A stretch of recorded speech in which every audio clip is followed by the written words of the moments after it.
Yeah, what is going on? We are live. You are checking out an all new The RCWR Show coming at you guys for this Tuesday night of March 2018. I am the one and only Lee Sanders. How the hell y'all been, man? I missed you guys. Yes, I actually miss you guys when I don't get to kick back and interact with a lot of you all. Because it's a long week, right? Usually, unless it's a pay-per-view weekend or whatever, then it's hey. But I hope your week's been going off to a great start, man. We got a fun show planned for you guys tonight. We're going to be dipping a little bit into a lot of stuff. A lot of heavy stuff that's been going down, man. If you're checking out the description right now, you're checking out some of what we're going to be talking about. Yeah, been a busy past week. As always, I welcome those of you that are tuning in live to check this out. Take your pick, man. Live on Facebook, live on YouTube, live on Spreaker, and also live on the exclusive RCWR Show app that's available right now in the Google Play Store. So pick that bad boy up when you get an opportunity. And I find it funny because you guys correct me if I'm wrong, but I think last week, for sure, the week before, I was on here and I was talking about how frustrating it can be sometimes when you're doing the stream on YouTube. And sadly, those of you that are interacting with me during the live broadcast or however you may be doing it, but in particular on YouTube, I had talked about how frustrating it is that once the YouTube stream is over and it's now available on demand, how it sucks that all the comments, the interactions that we have, people that are now coming on board to YouTube to watch it, they aren't seeing all that. Well, big news had rolled out last week, actually, where quietly, just boom, out of nowhere, YouTube had actually did a rollout of updates. And one of the things that they tackled was just that. So now, for folks that are going to be watching the stream on demand via YouTube, they're now going to be able to see all the stuff that you guys are saying in the chat when you're live with me. So I think that's really freaking cool. So gone are the days where it really feels so isolated as far as, he's just interacting with these guys and I can't really. Now everybody, even those that's checking it out on demand, can really feel like they're part of the family, the RCWR Nation. So I think that's a really cool feature. There's a whole bunch of other stuff that they rolled out as well, but I just thought that in particular was something that was well needed. As you see, also, I have my graphics back up. That's the other thing. I'm like in hog heaven right now. It doesn't get any better. So I mean, talk about a great week I've had so far. We've got the new chat, right? We get to have my graphics back up, and my girl says, "Oh, hun, there was a screw up at Wawa, and instead of them giving me a 6-inch, they gave me a foot long. So half a sandwich is downstairs with your name on it. You can take it to work tomorrow." I just went, ugh. I died and went to heaven, man. Seriously. And I have my favorite beer. Hey, Dogfish Head, I want you guys to endorse the show. I want you guys to endorse the RCWR show. I love you guys so much. Give me a call. We need to work out some type of a deal, man. Yeah, so fun week I've been having. Of course, we got the WWE Fastlane pay-per-view event that's going to be coming up this weekend. I'll dive into it a little bit more on the show, but if you ask me straight up, am I looking forward to Fastlane? Honestly, there's only maybe 2 matchups I'm looking at, and that's really it. All eyes is on Wrestlemania for me, quite honestly. Hey, before we dive into the show, I want to say this at the very top. It is wrestling related, and it is big news. A lot of you guys maybe have missed it because I've been posting it on social media. I tried to post it all up at the same time, but we have the co-founder of TNA Wrestling, the founder of Global Force Wrestling. He's soon going to be inducted in this year's WWE Hall of Fame class of 2018. Mr. Jeff Jarrett is going to be returning to the RCWR show. And what I want to do, I want to get you, the RCWR Nation, involved. And I also want to get our other family, the great community over at the Epic Sports channel. I want to get you all involved. And the way I want to get you all involved is any questions that you want me to ask Jeff Jarrett, I want to have them. Okay. Now I've already have my own respected questions that I want to ask Jeff, but I definitely want for you all to be incorporated in this as well. So represent. If you have a really cool question you'd like for me to ask Jeff, give it to me. Now, I already have the heads up being put out there on Instagram. There's also a thread on Facebook. There's also something on Twitter, but you got to do a little digging because I don't usually remember to pin stuff on Twitter. So I was talking with my buddy over at Epic Sports earlier today, or rather I sent him a message. I know he's going to be checking out this episode, so I know he's going to hear this part. But basically what I want to do, what I would like to have set up is an official Ask Jeff Jarrett Q&A thread. And that'll be available on the Epic Sports channel. And basically, you can just pretty much RCWR Nation, Epic Sports community. You just go in that way, put your questions in there, and it should be a fun show. This is going to be my second time talking with him. And I'm looking forward to it because a lot has changed since the first go round that I sat down with him and I talked to him. And I know I said this a couple of weeks ago, but one of the things that I had brought up to him in the first conversation that I had was, hey, if WWE were to ever toss you some type of a peace offering in the form of a WWE Hall of Fame induction, would you be down for it? And I remember him saying, I'm not really interested in dealing with hypotheticals, scenarios. I'm just focused on reality, what's fact. And he wasn't being disrespectful in the way he answered, but at the same time, the way he answered it, it was a touchy subject. When you go back and you hear the interview, you could definitely tell it was a pretty sensitive subject to go down that route, to the point I don't even recall if it made it into the edited version of the interview, of the conversation, because I remember when I was editing the audio, there was some parts where I kind of felt as though Jeff maybe didn't like some of the questions, very good questions, but for sure the Hall of Fame thing, I remember saying, so I don't know if that actually had made the cut. You guys would actually have to go back and let me know in preparation for this coming conversation I'm going to be having with him. But I know for a fact I asked him that, and he basically was like, I don't want to deal with the hypotheticals, yada, yada, yada, yada, yakety smackety. So it was like, okay, so I'm eagerly anticipating sitting down with him and going in some questions that has not been asked that I'm looking forward to asking, and just really being able to pick his brain. I tell you, when I'm in a position where I have these great opportunities to interview and just really kick back and marinate on people like Jeff Jarrett, that has done a lot, that has contributed a lot to the business. I love these opportunities because it's a rare occasion. Now, if you're able to get one instance where you're able to pick their brain, you have to treat it like a once in a lifetime type of opportunity. But to be able to make lightning strike twice and you're able to pick their brain again, I just love it. So I'm eagerly anticipating that. I'm very pumped for that. So make sure you send in your questions, your comments. There's going to be an official thread on the Epic Sports channel. And then you can always just get at me on Facebook, the Instagram, the Twitter, and post it that way. So we saw Smackdown go off the air. Dudes, I'm telling you, I'm cringing right now. I am cringing at what I watched on Smackdown. It just...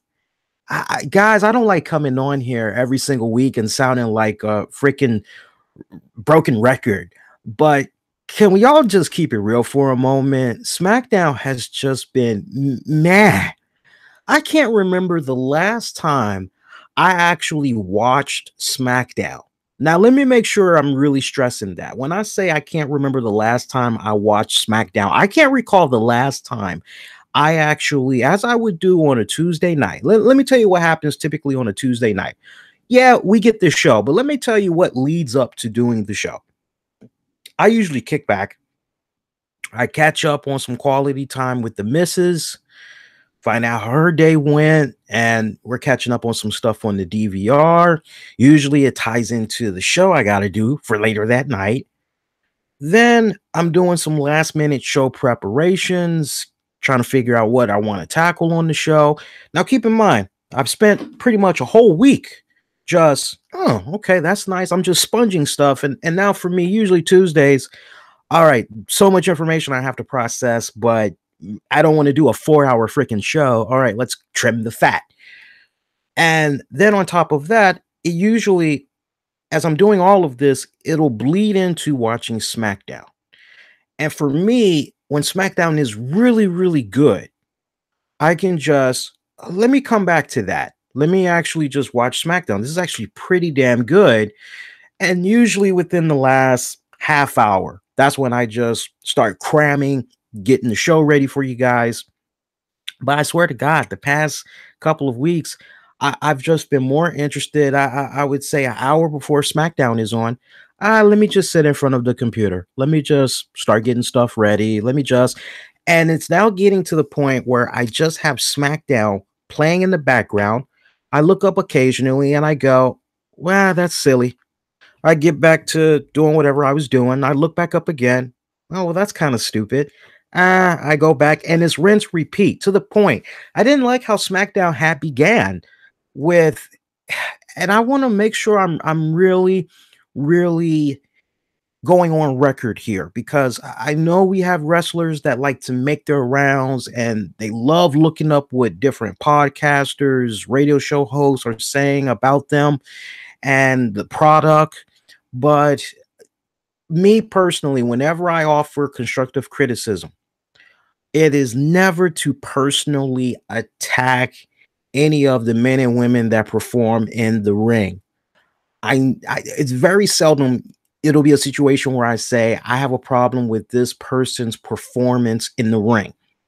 And if I do have an issue with somebody's performance in the ring, then I'll be very specific, which I have to talk about Rhonda in a minute, because there was something she did in the ring on Monday night that just made me go, now that's how injuries happen. But going back to this SmackDown opener, I just did not like how it opened up with such an awkward promo exchange between Ruby Riott and Charlotte Flair. I love both of these women to death.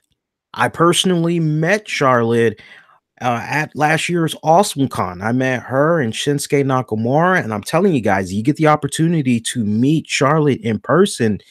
She is, and I know it's going to be hard for you guys to really wrap your brain around this, but she is much prettier in person as opposed to what you see of her on TV every single week. And the TV also doesn't do justice that when you actually are looking at her up front in person, how much she really looks like her dad. And for me, I love both women. Ruby Riott, like I said, I've said it on the show many times. I remember her way before she even came to the WWE. I remember her work under Heidi Lovelace. Talked to her, had her on this very show a couple of years back. And a lot of respect. So I know what these women are capable of, especially Heidi Lovelace, aka Ruby Riott. But that was just such a very weak, a very awkward segment / promo exchange between those two. There was nothing there. It really felt as if we as an audience were sitting through a segment where two people were trying to find each other in the dark. That's the best analogy I could use. It was almost like two people trying to find each other in the dark so that they could somehow grab onto each other and try to make out, but you're hoping that the people that's in this dark room together that's getting ready to make out, you're hoping that there isn't another person in there that is going to inject themselves in this makeout session because they just want to be rubbing and kissing on somebody, man or woman. They don't particularly care. They just want to cop a feel, right?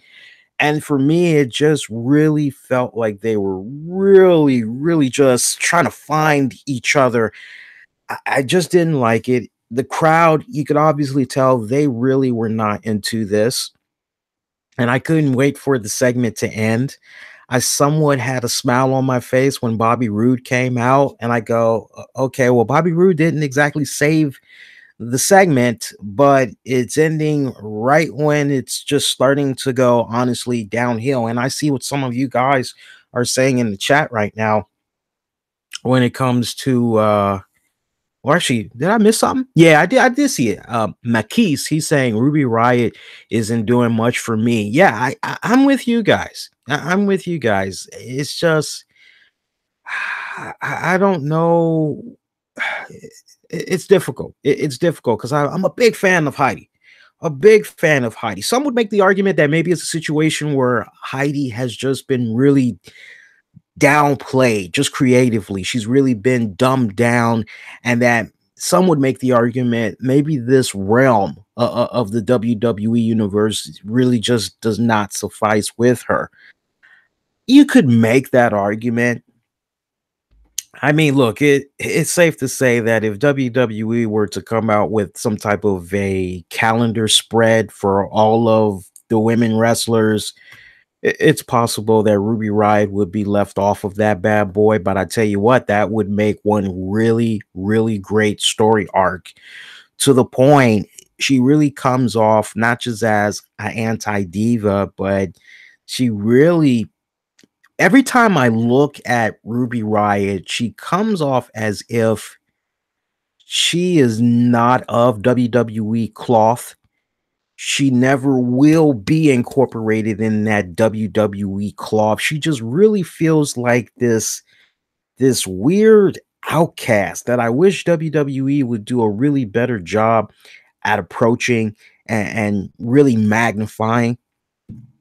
I'm not really seeing how Ruby Riott is, just to kind of go a little bit further, I'm not really seeing how she's really helping advance the other two girls that's with her, to the point I can't remember their names now.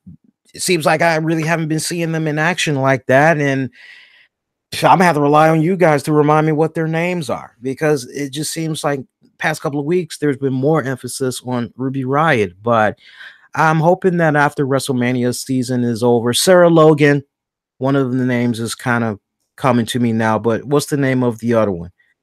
Right? Well, give me the name of the other one, guys. I'm gonna have to rely on you all in the chat there, because I'm drawing a blank. I hate when I draw a blank, because I'm looking at these girls every week, and it sucks that I'm now in a position where I can't remember their names. I can only just remember Ruby Riott. Ain't that sad? Liv Morgan. Thank you, Austin. Liv Morgan. Yeah. So isn't that sad? Think about that. I can only remember. I wonder how many people out there can also just remember Ruby Riott and can't remember Sarah Logan and Liv Morgan, right? It sucks. But other than that, from SmackDown, I'm just thinking if there was anything else that was of interest from SmackDown. And I like the promo that AJ Styles had cut, where he's basically telling John Cena, hey, man, I saw what you had said on Monday Night Raw. You talking about being a 17th time champion. You're trying to encourage me that after you win, that maybe I should cash in my WrestleMania rematch, cash in my rematch for the title that I was supposedly lose to you, John Cena, at WrestleMania, and make it be a triple threat match. You, me, Nakamura. And John Cena pretty much just bulked at that. He pretty much just said, hey, man, what every fan wants to see is me and Nakamura tearing it up at WrestleMania. And pretty much the promo I got from AJ was, I'm going to do everything in my power to retain my title, and I'm going to do everything in my power to go to WrestleMania defending this title against Nakamura. So you go, okay, yeah, that's great. But can we all be in agreement? There really wasn't anything there for SmackDown this week. And I'm getting a little sick and tired of coming on here. Now, some people would say, well, Lee, what about the whole Sami Zayn spot? What about the Sami Zayn spot? Wasn't the Sami Zayn spot good towards the end? Yeah, if you didn't lose any viewers, that was actually a pretty decent spot. I'll give you that. Yeah, sure. I like seeing Sami Zayn pretty much show his true colors, basically saying, hey, nobody has really given a damn about me since day one that I came over here on SmackDown. I like that. He's playing up to the whole underdog, but now it's getting to that point where he is a frustrated underdog, and he's tired of feeling unappreciated, undervalued. I pop for that. Seeing him basically turn on Kevin Owens, I love that. I love that spot tremendously. If you see me looking over my shoulder, there's a double hitter on TNT right now. For those of you that may be a little bit curious, we got the Houston Rockets taking on the Oklahoma City Thunder right now. It's the fourth quarter with 50 seconds left. Houston Rockets are winning right now 114 to 105. It's safe to say that the Houston Rockets are going to get this job done. The second game that's going to be coming on, I'll keep you guys posted on the score for that one, but the second game that's going to be coming on is the Los Angeles Clippers taking on the New Orleans Pelicans. So that actually should be another good matchup as well. It's that time of the year, man. Honestly, you got the NBA playoffs on the horizon.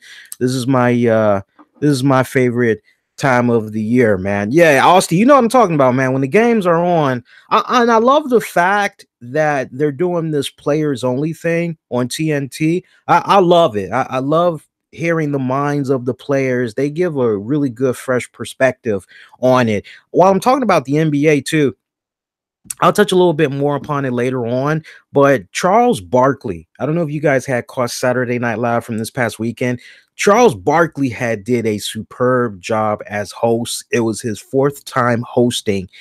And if you guys are big fans of the NBA, if at one point you were a fan of Charles Barkley and you did not watch SNL, maybe it's been, I know a lot of people that haven't watched Saturday Night Live in a couple of years because it just hasn't been the same.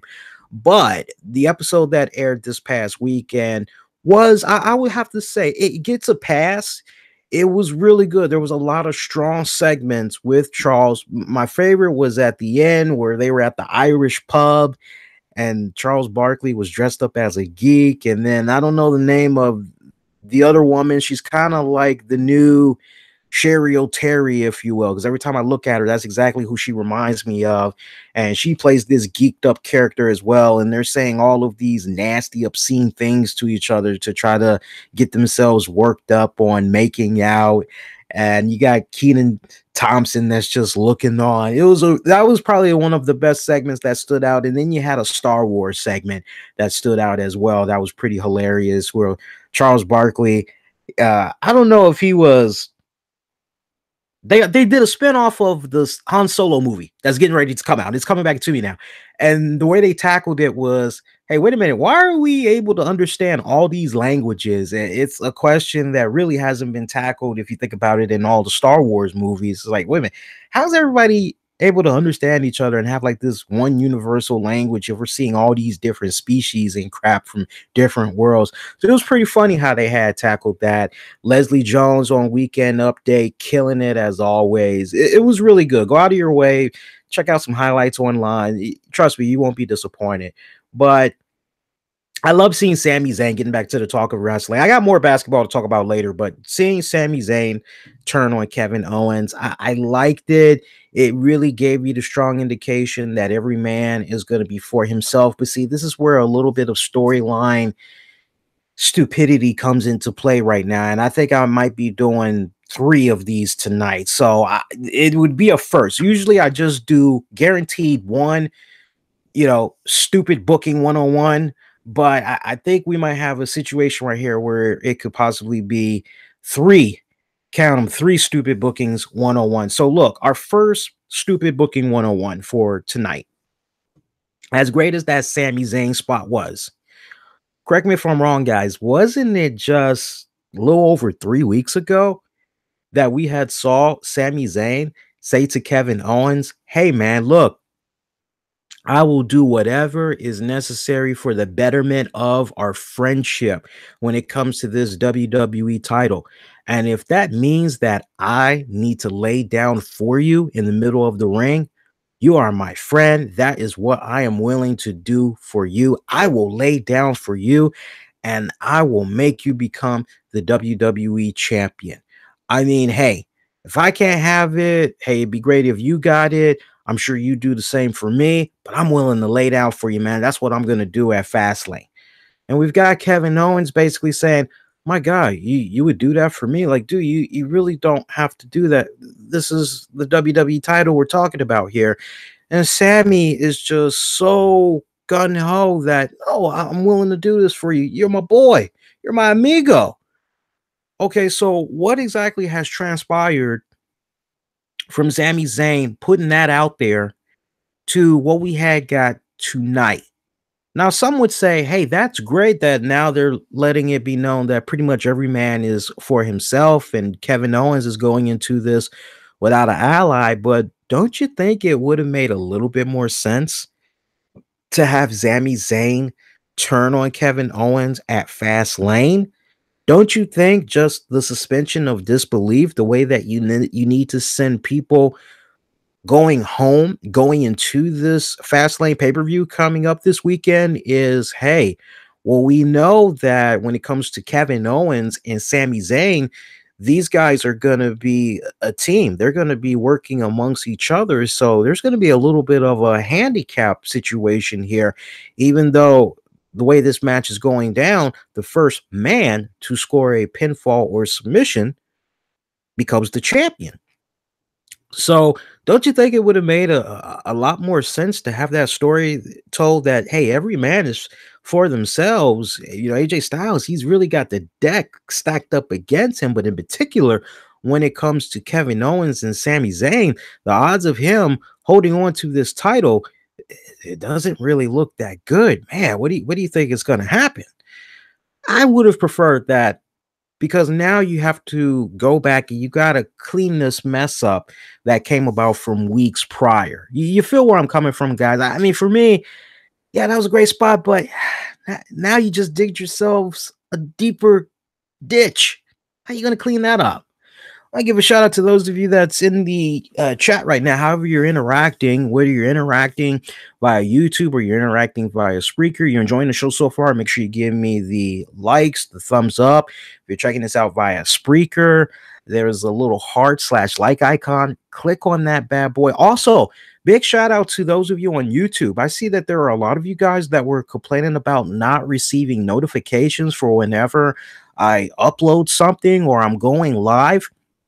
Make sure down at the video below here, make sure that if you haven't done so already, you click the subscribe, but there's also a little bell icon. And if you click on that bell icon, you'll be able to see it. You click on that bell icon, you'll definitely get notifications. I can't tell you how many people I've had past couple of weeks that have said, Lee, I didn't even know you had uploaded something. I didn't get a notification. And it's not us, nothing that I did. It's a YouTube backend thing that they're trying to clean up. I'm not sure if they got it resolved yet with this latest update, but they should be getting it resolved.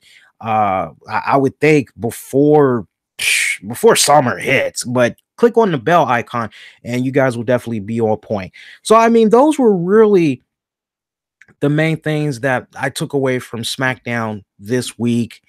I'm hoping that there's going to be some surprises. We'll talk more about Fastlane because I do want to offer some Fastlane picks in the later part of the show. And we've got the players only second game on right now.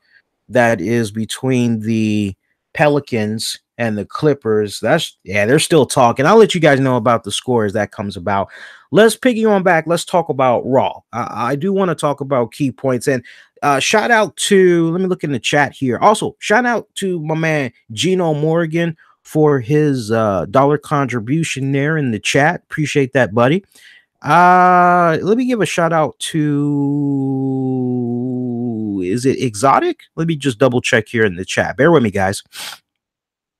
My allergies are kicking my butt right now. Yeah, shout out to Exotic. And for anybody else that may be a little bit new to this, basically what you guys are getting is the RCWR show, but it's the show that I've been doing on Tuesday nights since I began doing the show back 2011. And basically, you don't just get a Raw review, a SmackDown review. I know there's a lot of you guys that remember me from those days where that's like I dedicate a whole hour or whatever. And now we kind of keep it simplistic. We just talk about some key points. We talk about some wrestling headlines, sprinkle in some non-wrestling news. That's pretty much how we've been doing it on here since 2011. In the past several weeks now, I think we're now on what, guys? Week 9? I think we're on week 9 that we've been doing this experiment where I've pretty much just been bringing the show to you guys.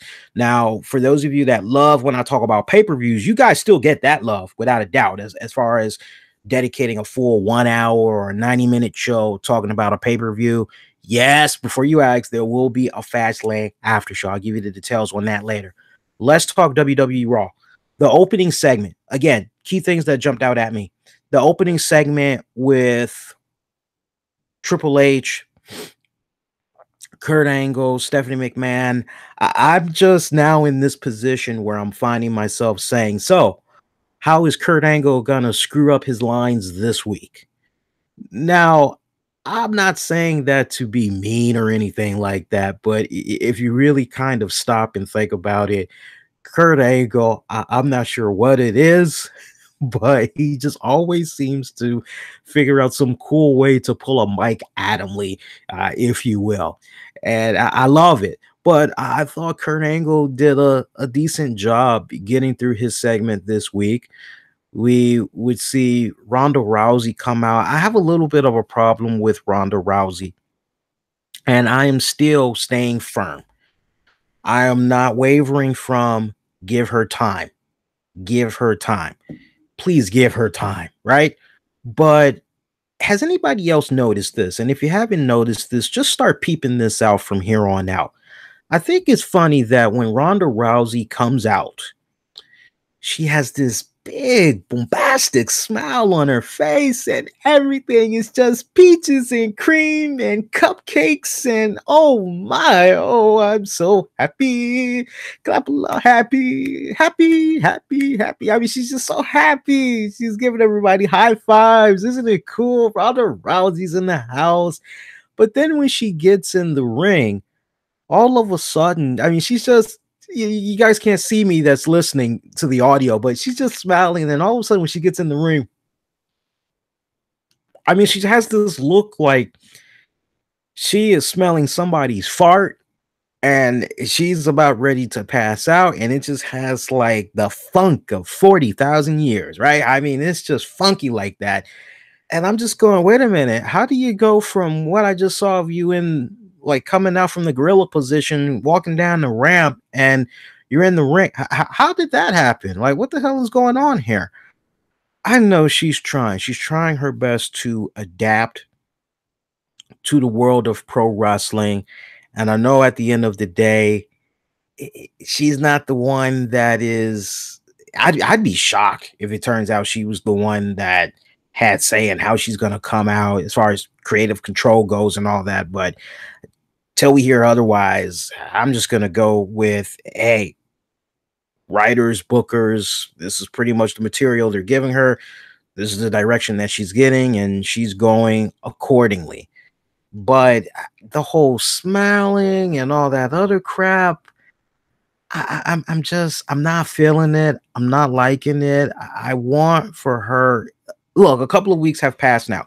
If you ask me straight up, Lee, how have you been liking the booking of Ronda Rousey so far? I would say to you, well, it's been going rather lackluster so far. Notice I'm not even talking about her in-ring debut.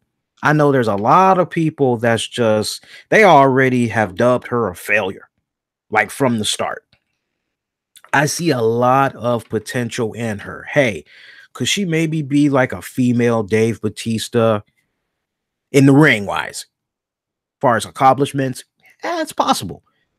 Could she maybe have somewhat of a similar WWE successful career like a Kurt Angle, Brock Lesnar in his younger years, the first go around with the WWE? Yeah, man, anything is possible. I'm very optimistic, right? It all just really depends on how well she's able to adapt and how well she's able to no, that's perfect. I said that perfectly. How well she's able to adapt, how well she's able to make everything click for her, quite honestly. But just what I've been seeing with her as far as the persona, I'm not really feeling it. What I would like is just the badass Ronda Rousey from the MMA world, or formerly from the MMA world, that just is coming out there, and you better move the flying hell out of her way because she is spoiling for a fight. You don't know what you know. It's so simplistic. I wish that the story that they could have tried to tell with Ronda Rousey could have been a story where you have this woman. Yeah, she got her ass whooped past couple of times in the UFC, and she just decided, for whatever respected reasons, she wanted to branch off and go do something else. Okay, that's her right. But for me, the way I would have booked it, I still would have given Ronda Rousey, coming into the world of pro wrestling, I would have given her a serious mad chip on her shoulders, right? You can easily relay that in storyline. You can easily just, hey man, this is the former baddest woman on the planet. All the things that she was able to accomplish in an MMA world.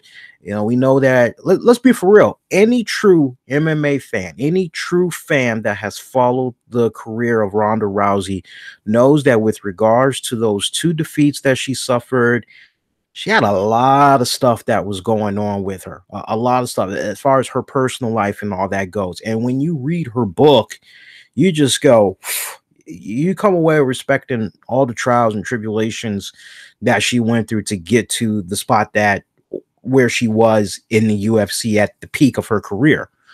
But man, I just would have had it be a situation where she comes into the world of pro wrestling, bring that baddest bitch. Right?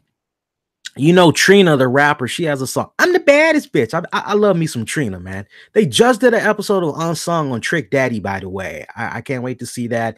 And I know Trina was saying some things about Trick Daddy. I'd love to see them do a. Is Trina unsung?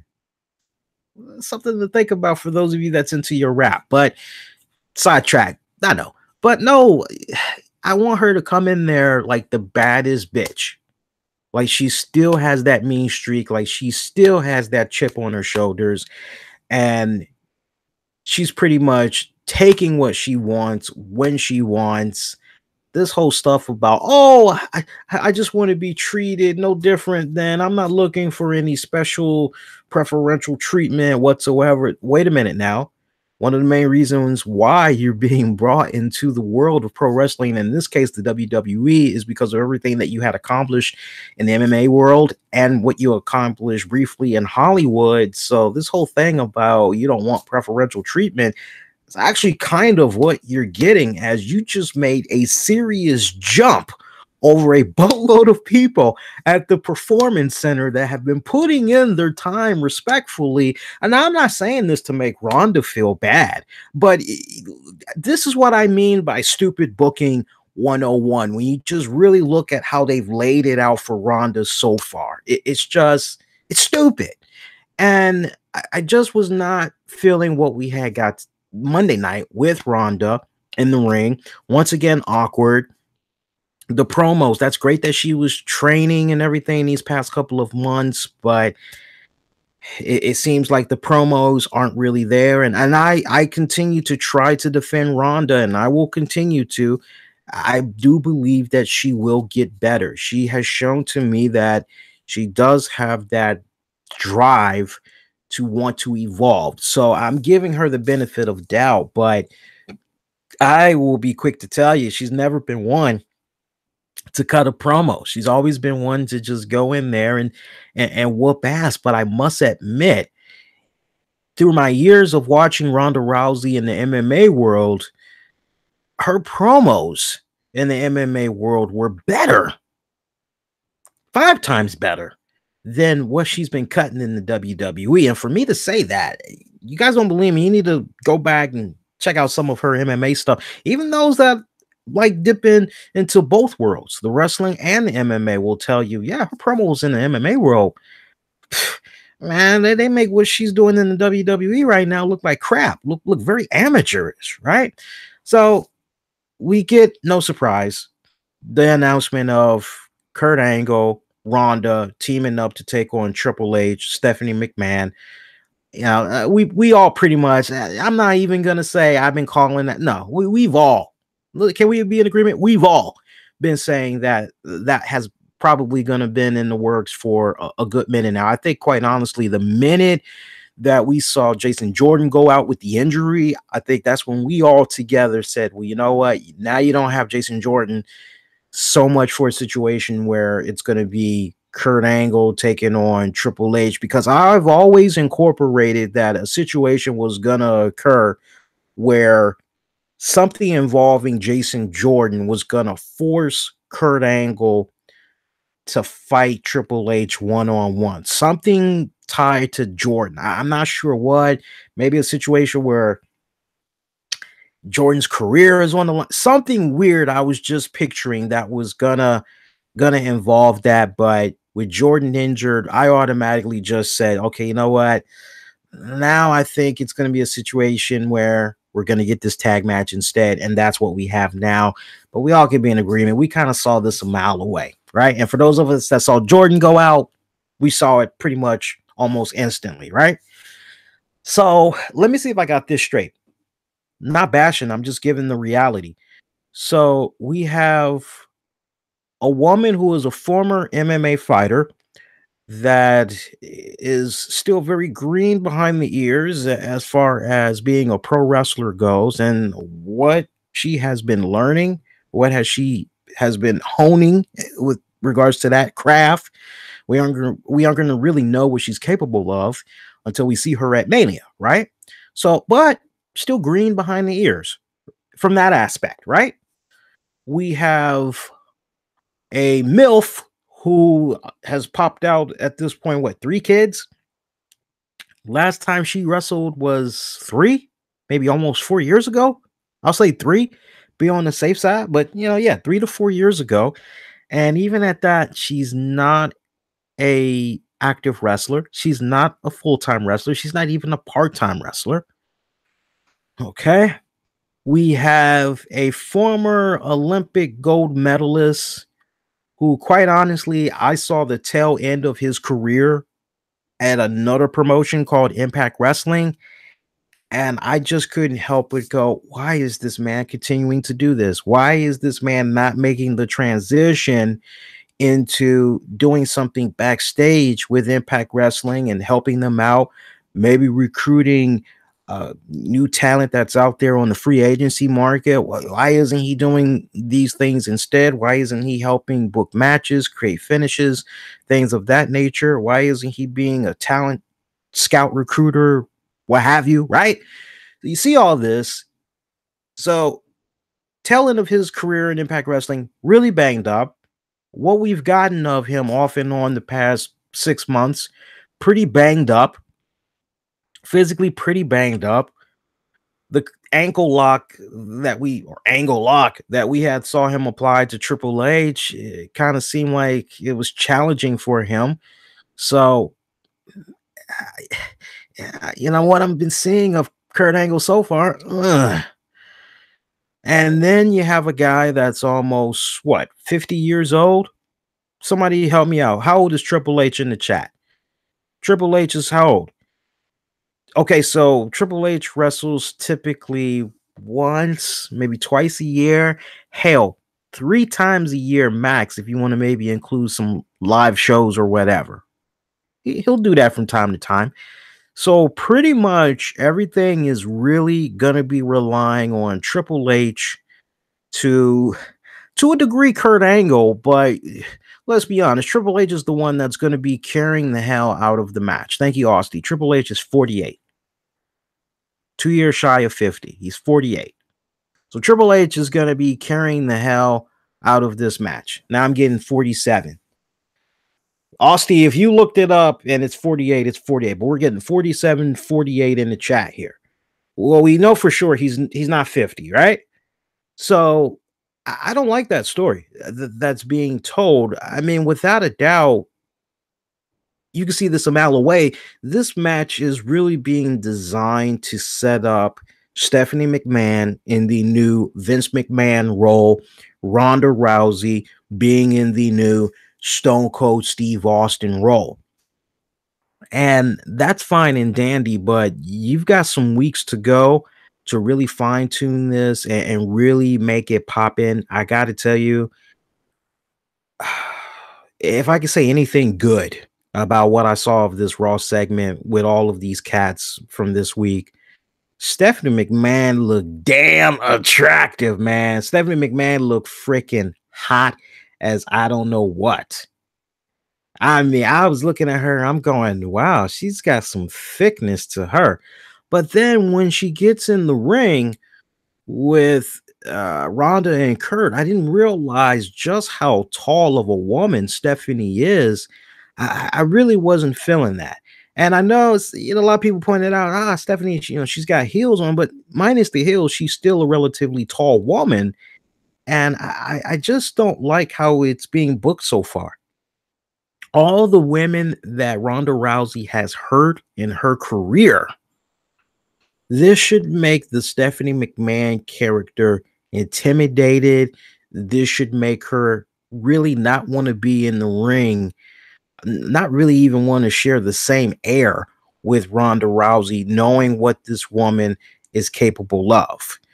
So I'm not liking how it's being booked so far. And if I have one piece of advice for Ronda Rousey, the spot that she did with Stephanie, I thought it was a lot of people thought it was gonna be a F5. I thought for sure she was gonna do a F5. No, she just did a pretty good backdrop. But anybody that is familiar with wrestling moves, and in particular executing wrestling moves, I've told you guys many times off and on over the years, at one point I tried to pursue a career in pro wrestling, and it pretty much just had started off with me doing like some basic training, and then working with my friends that were trying to start up their own wrestling promotion, and the way that they were trying to set it up, it was a good blueprint. They just couldn't really get the funds together to do it, but they had the ring set up. I helped them out on commentating and all that good stuff, and we had 2 out of the 8 of us that would go in and do a little bit of wrestling or whatever. 2 out of the 8 actually did proper training. And there are certain ways that you need to execute a move. When you go back and you watch that match, or sorry, not that match, but that segment with Ronda had Stephanie go back and watch Ronda's left arm.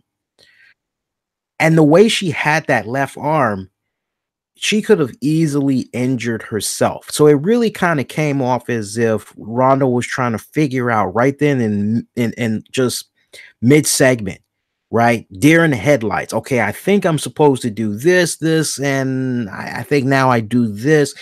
And she could have messed her arm and or her shoulder up really, really bad. I watched that. I rewinded it at least 3 times, and I'm going, because I'm trying to figure out, wait a minute, something didn't look quite right. Something just looked totally off about the move that she was doing. And I couldn't put my finger on it the 2 times that I was watching it. And I actually ended up texting a buddy of mine, as me and them, we always go back and forth when Raw is usually on. And he used to be a wrestler. I said, dude, there's something about this spot here with Ronda Rousey that's throwing me off. I'm not sure if maybe she's trying to do the move wrong or what. And far as wrestling moves and proper execution, he knows a lot more than I do. He's like, no, I see what you're talking about. Looked at how where her arm was located when she got ready to do that backdrop. It was like we rewinded it again, and he was giving me the commentating as I'm slowly rewinding it, fast forward, and pause, slow-mo, all that. And yeah, so it was a sloppy, yes, exotic mods, yes, it was a sloppy Samoa drop, and she could have easily injured herself. I mean, she did a really good job protecting Stephanie without a shadow of doubt, but she did a piss poor job and just making sure that she was protected as well. So it's fundamentals like that. I'm still optimistic. I know some people pick on me when I say that word because like, no, that's not how you say it, Lee. That's how I'm saying it tonight. And I haven't even had a sip of my beer yet, but that's how I'm saying it tonight. So I'm hopeful that in due time, these fundamentals, they can be polished up and it can be smoothed out. Cesaro, Sheamus, apparently they have an open challenge where they're going to be taking on a team, a newly consistent team at that. Two people that have never teamed up before. They will be taking on at WrestleMania this year for the tag titles. So you hear that, you're going, well, man, who could the team be? It's consisting of two people that have not been a team before. So they would be teaming up for the very first time to take on Cesaro and Sheamus for the tag titles. Off the break, people are going, well, maybe it's going to be Braun Strowman and Samoa Joe. I like that. I personally, I'm going to jump out there. I'm going to say that it will be Bray Wyatt. It's going to be Bray Wyatt and Matt Hardy. These two guys, look, I'm not sure how much longer Jeff is going to be out of action, but just seeing what's been happening with these two guys so far. Now, I know a lot of you guys are going, wait a minute, Lee, the Hardy compound. Yes, that's great that they're going to be doing the Hardy compound. In case you guys didn't see what I said on Twitter, I said, hey, the Hardy compound is coming. That should be fantastic, especially now that Jeremy Borash is there. Now that you got Jeremy Borash there in the WWE, the Hardy compound is going to be on fire. Here's the thing, and here's why I'm led to believe that it's going to be Matt Hardy and Bray Wyatt. Let's go back to the House of Horrors match that we got last year. Randy Orton, Bray Wyatt. Remember what I said to you guys? And that clip, there's actually a clip of me talking about the House of Horrors, I want to say on the Epic Sports channel. And I went on record on the show that week. I remember I said, pay attention to this particular match, because this match, the way that it is received, it's going to dictate whether or not we're going to see a situation occur where Matt Hardy is going to be able to bring his abstract, colorful ideas, his concepts to the WWE with this whole broken character now known as Woken, right? I said to you all that what we're going to be getting from this House of Horrors match is possibly going to be a beta. It's going to be like a soft test run to see how far they can go with Matt Hardy, House of Hardy compound, things of that nature. Okay. Now, that House of Horrors match, mixed reviews. You had some people that liked it. You had others that were going, no. And you just had people that just outright did not even understand it. Even if you showed them what had came about in Impact Wrestling and why this was kind of like a big deal, people just with that House of Horrors match, they just weren't feeling it. Okay. So, and keep in mind that with regards to this House of Horrors match, practically everything that had came about, fans had watched it on a Titantron. Those in attendance watched it on a Titantron. There was a little bit of action that eventually came back to the ring, but a majority of that match they were watching on the Titantron. And remember the BS chants and all that. Go back and watch it. Maybe it's edited audio now, but go back and watch that House of Horrors match. I keep referring to that House of Horrors match because on the grandest stage of them all, known as WrestleMania, do you honestly believe that Vince McMahon wants to have everybody watch the Hardy compound match between Wyatt and Hardy at the grandest stage of them all. Do you honestly, be realistic now, do you honestly believe that Vince McMahon would have people that pay good, hard-earned, top dollar, premier dollars at that for some good-ass seats? Them seats, you're going to have to cough up your left testicle. I hear it's about 30 G's if you want to cough up one of your testicles. You trying to go to Mania or whatever. Okay, you're going to be coughing up a good boatload of money, right? And do you honestly believe that Vince McMahon is going to have people sit through a 15, 20-minute match? Everything has been pre-taped, and they're going to be showing it on the Titantron. That's a serious gamble. That is a hell of a gamble. I'm not seeing it happening.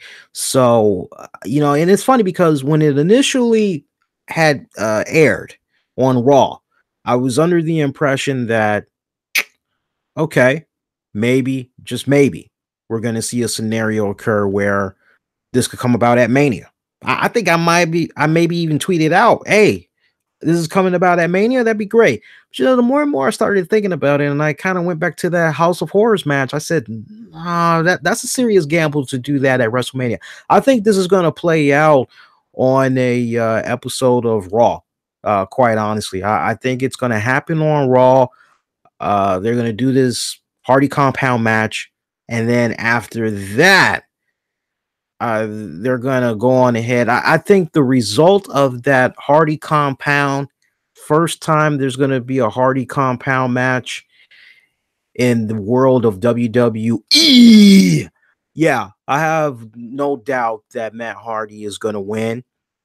What I'm more curious about is what's going to happen when Matt Hardy dips Bray Wyatt into the river of whatever the hell he's calling it, river of deceit, river of delete, whatever. There you go, river of delete. I'm thinking Mad Season, one of my all-time favorite bands with the late Lane Staley from Alice in Chains. Great song, River of Deceit. Look that up. You guys in the Rock, great song. No, but like, what's gonna happen when he just dips Bray Wyatt into that lake there, and what's going to come up? Is Husky Harris going to come out of there, or what exactly is going to come out of there? I'm very curious, but no, I think as a result of what all is going to be coming about with the Hardy Compound, I just have this strong feeling that going forward, it's going to be a situation where Hardy and Wyatt, they're going to grow some type of a mutual respect for each other. They're going to kind of realize that as sick and twisted and demented as they both are, and they may not agree on a lot of things, they actually are very similar in so many areas, and that maybe together kind of goes back to what I was saying several months back. I always felt that if anybody could really bring out the broken gimmick in Matt Hardy, story-wise, if anybody could bring it out, it would be Bray Wyatt. And the simplistic story I had was Bray Wyatt basically saying, I'm aware of the other dimensions that you've been in. I'm aware of the true power that is within deep in your possession. Why you have continued to let this slumber, I don't know. But with me, I can channel it out. If you were to walk with me, if you were to be my disciple, I can reteach you. I can show you how to tap into that power once again, how to harness it, but most importantly, how to control it. And with my guidance, we would be a strong, dominating force on this dimension. That's basically the way I had pitched it. And I think now more than ever, we're really getting close to that. So I definitely feel that as far as who Sheamus and Cesaro are going to be taking on, that's pretty much your guys right there. I dare say there's a part of me that really wish that maybe call up from NXT, maybe Authors of Pain or whatever would be the ones to take on Cesaro and Sheamus. But I'm just being a little, what's the right word I'm looking for? Selfish there as far as my particular preference. I guess we can go into that next. Steven is saying, Lee, I've been hearing on other shows about Nia Jax and Asuka after Nia Jax lost for second time to Asuka. Nia Jax need turn babyface so she can work with the crowd. Steven, honestly, when it comes to Nia Jax, and I guess that's a good segue too, right? So we see Nia Jax, great matchup, by the way. That was a fantastic matchup that she had with Asuka. I enjoyed it. I put a tweet out there. I said I could watch these two girls all week. They were just tearing it up. I loved it. I loved the story that they told. Great ring psychology. All the fundamentals that I look for in a match. You know, it wasn't too long. You know, wasn't short. It was just right. Loved it. I loved it. And to see what came about with Nia Jax afterwards, you're going, damn. Where does she go from here? Because definitively, it kind of feels as though this is over. This rivalry that she's had with Asuka, it really feels like now it's over. So what's next? And to see Alexa Bliss backstage just really cutting Nia Jax down to size, I tell you, and it's interesting because to see Nia Jax break down in tears, I thought that was just wow. I mean, she really sold that, and it kind of made me go, here we go, suspension of disbelief. How much of what was being said to Nia Jax was not rehearsed versus how much may have been scripted, and just how well of an actor Nia Jax is. The best actors, I tell you a trick, any actor will tell you this. When it comes to being emotional and having crying scenes, things of that nature, probably one of the best things you can do if you're trying to shed tears and everything, you think about something that is just really, really sad, something very devastating. You think about something in particular that maybe happened in your life, and you're just how emotional it made you feel, and you can tap into that moment and boom, you can make yourself cry. So I wouldn't be surprised if it was one of those type of scenarios that had came about, but for Nia Jax. But as far as what's going to happen to her now, honestly, the vibe I'm kind of getting, and it also segues me to talking about Charlotte. I don't see a lot of people talking about this, but Charlotte was recently a guest on Maria Menounos' podcast or show. And the talk about who Charlotte would like to face at WrestleMania came up. And Charlotte went there. She said, I would love to face Asuka. I would love to take on that undefeated streak. I would love to be the one to defeat her. I'm aware of all the great accomplishments that she's had over in Japan and how she's been able to adapt here in the WWE, bring that great wave of momentum with her into the WWE. She would be one person I would love to face. I would love nothing more than to face her at WrestleMania. And Maria said, well, what about Ronda Rousey? Charlotte said, well, Ronda will get her opportunity in due time, but she has to earn it first. Sides, it looks like she may be tied up right now with Triple H and Stephanie McMahon. But I thought it was very interesting that she went and mentioned Asuka. And if you've just been paying attention these past couple of weeks, we've never really officially heard Asuka say, I'm coming after this title at WrestleMania. It always seemed as though right when maybe some type of a decision was supposed to be made or what have you, there's been some type of a hiccup. This person comes out or whatever, right? So I thought that was very interesting. It just kind of made me read in between the lines a little bit that maybe Charlotte is trying to tell us something. And I'm under the impression that Asuka is going to be facing Charlotte at WrestleMania. That is going to be a killer freaking match. And what have I been telling you guys for the longest time? I've told you guys that there's no better story you could tell at WrestleMania with Alexa Bliss going into that event as champion than by her taking on Nia Jax. And I just personally feel, if you ask me, how can we get there, Lee? How can we get there? Honestly, I think the way that you get there, you could do something as simplistic as Asuka coming out on the next episode of Monday Night Raw. And Asuka basically says, hey, ever since I had won at the Royal Rumble, the right to face the women's champion at WrestleMania, I've been tackled by, adversaries, and I haven't really had a moment to talk to the WWE universe, those at home, about my intentions at Mania. But as far as who I want to face as champion, I want Charlotte. And of course, this could, I kind of see a twist coming, because a lot of people are under the impression Alexa Bliss, Asuka at WrestleMania.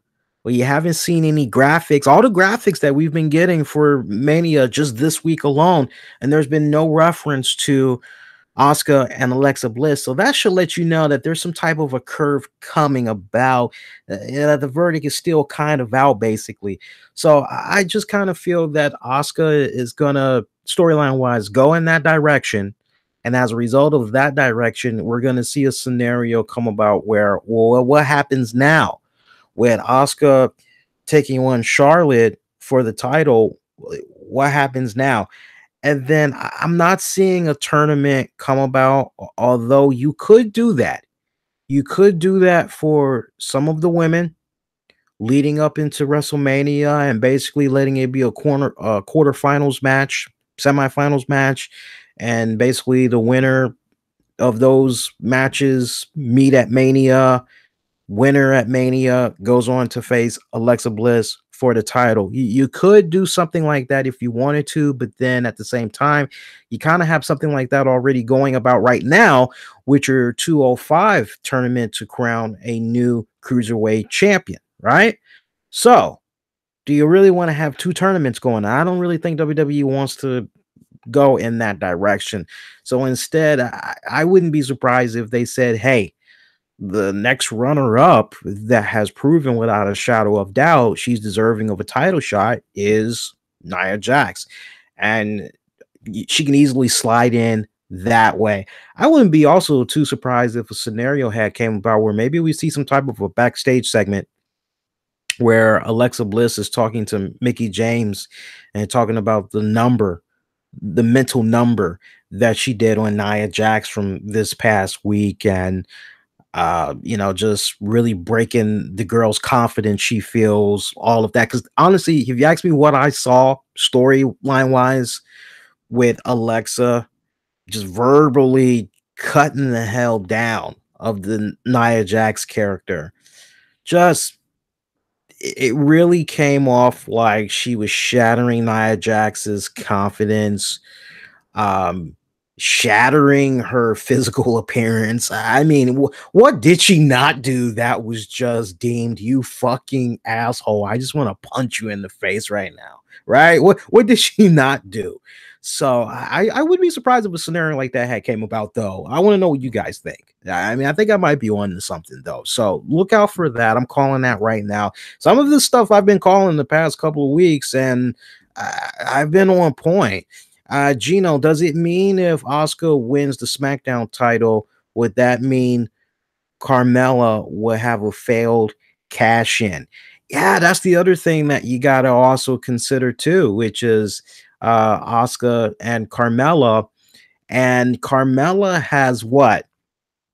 Carmella has up to, or as with any Money in the Bank winner, they basically have up to a year to cash in that briefcase.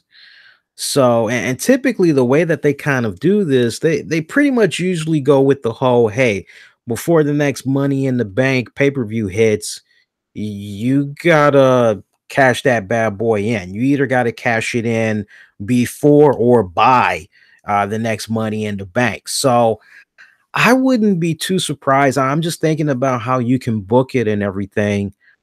I don't. You want to talk about giving Carmella major freaking heat? That would be a nice twist if you had Carmella come in there. It'd be no different than what had went down with Seth Rollins and no, with Roman Reigns and Brock Lesnar a couple of WrestleManias ago, and Seth Rollins came in, cashed in the briefcase. It would just be a women's version of that. You want to talk about giving somebody some serious freaking heat, and everybody loves them some Asuka. Gino, if I was booking it, I'd go there. I would go there. It would totally be unexpected, because if you stop and think about it, I just realized tonight, the few times that I was looking at SmackDown going, oh, wow, hey, Carmella is still the Money in the Bank briefcase winner. And I'm going, when the hell is this girl going to cash it in? Carmella could do it at WrestleMania. She very well could do it at WrestleMania, but there's a bigger part of me that honestly feels as though right now, if anybody should end Asuka's undefeated streak, I still feel in my heart of hearts, it needs to be Ronda Rousey. I know Ronda's a little bit tied up right now with the Authority. I have all of that pretty much culminating at WrestleMania. I'd be shocked if it went into SummerSlam. I really, really would. To my point, I believe that Asuka is going to hold on to the title long enough, just long enough. Man, that's a tough one, guys. That's a tough one. Let me tell you, if I was booking this, we got another mock draft that's probably going to be coming up too. We're going to be getting a little bit of shakeup or whatever. And honestly, the way I would do it, and see, here's the other thing that you got to think about.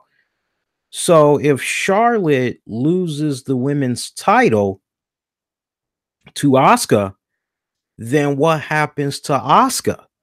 Does that mean that Asuka automatically goes to the blue brand? Or does that mean that the women's title is now property of Monday Night Raw? And thus, does that mean it's now a situation where Raw will now have two women's titles? See, that's something else that you have to think about. So, brings me to this point. I think instead, see, I'm curious how the Money in the Bank briefcase thing goes. And I'm gonna have to rely on you guys, because if the Money in the Bank briefcase is just a guaranteed shot at that respected title, then to the point, well, what happens when that title is won by a superstar from the other show? I'm just using common logic here, common sense logic. I'm kind of remembering what had went down, I want to say sometime last year or whatever, whenever Jericho was still in the company or whatever. There was some stipulation where if Jericho had won the IC title or whatever, that he was gonna be able to take it exclusively to.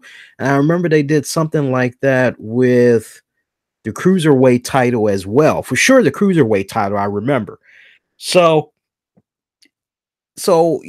how is the Money in the Bank briefcase contract worded? Can they go after whichever title? Is it somewhat similar to the Royal Rumble winner? Because honestly, if Asuka were to win the title, then it would either be two scenarios, right?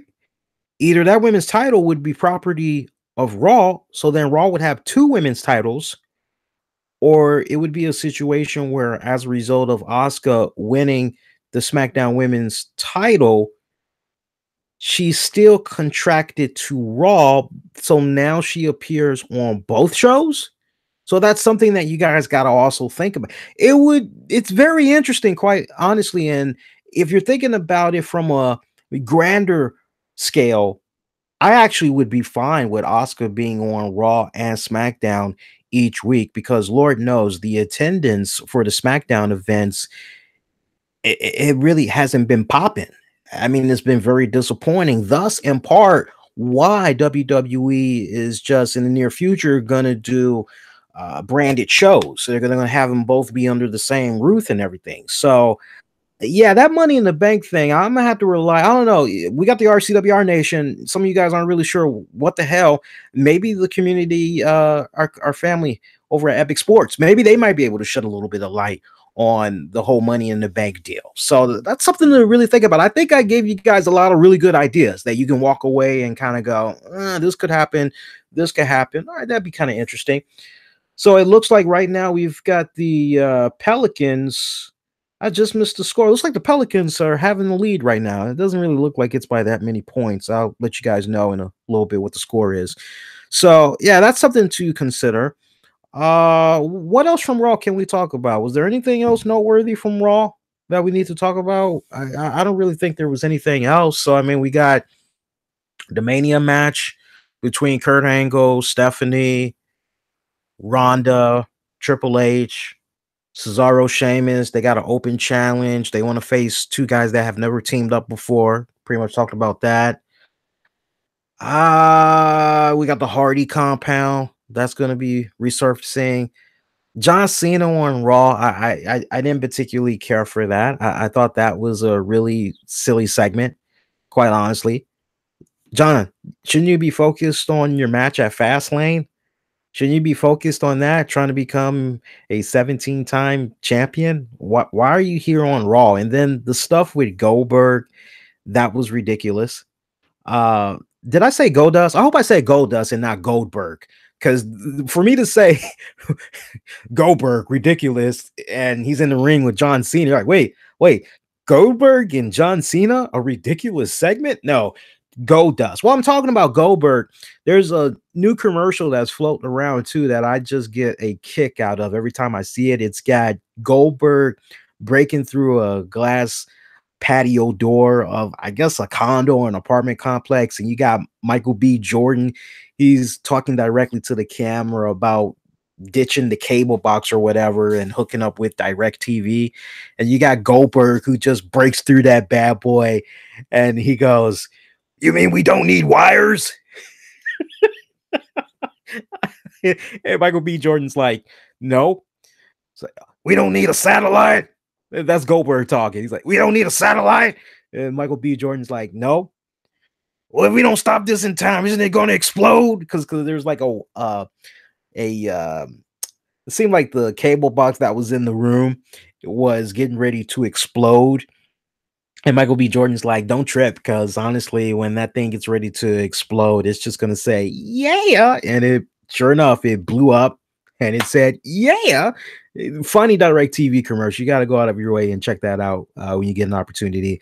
But the Goldust segment, I'm just going, what the hell is this? What is this? It was very awkward. I didn't know what the hell was really to be gained and accomplished by that particular segment other than killing time. The Paul Heyman segment that closed out Raw, loved it. I can't say anything bad about Paul Heyman. I can listen to Paul Heyman bust out a book of yellow pages, man. I'm happy. Great segment. But Roman Reigns coming out, and I thought it was kind of interesting. Yeah, we got the game back on, by the way. A little bit of a sidetrack for you guys. Pelicans are with the lead right now, 54-49 right now against the Clippers. Second quarter, got 3 minutes and 30 seconds left in the second quarter there, first half. So, you know what I thought was really interesting when they had Roman Reigns come out, and this all kind of piggies on back. Let's knock out two birds with one stone real quick. So you had a bunch of people in Chicago that were extremely, extremely pissed off at the fact that, okay, we've got a WWE event coming to us for the first time in a good while now.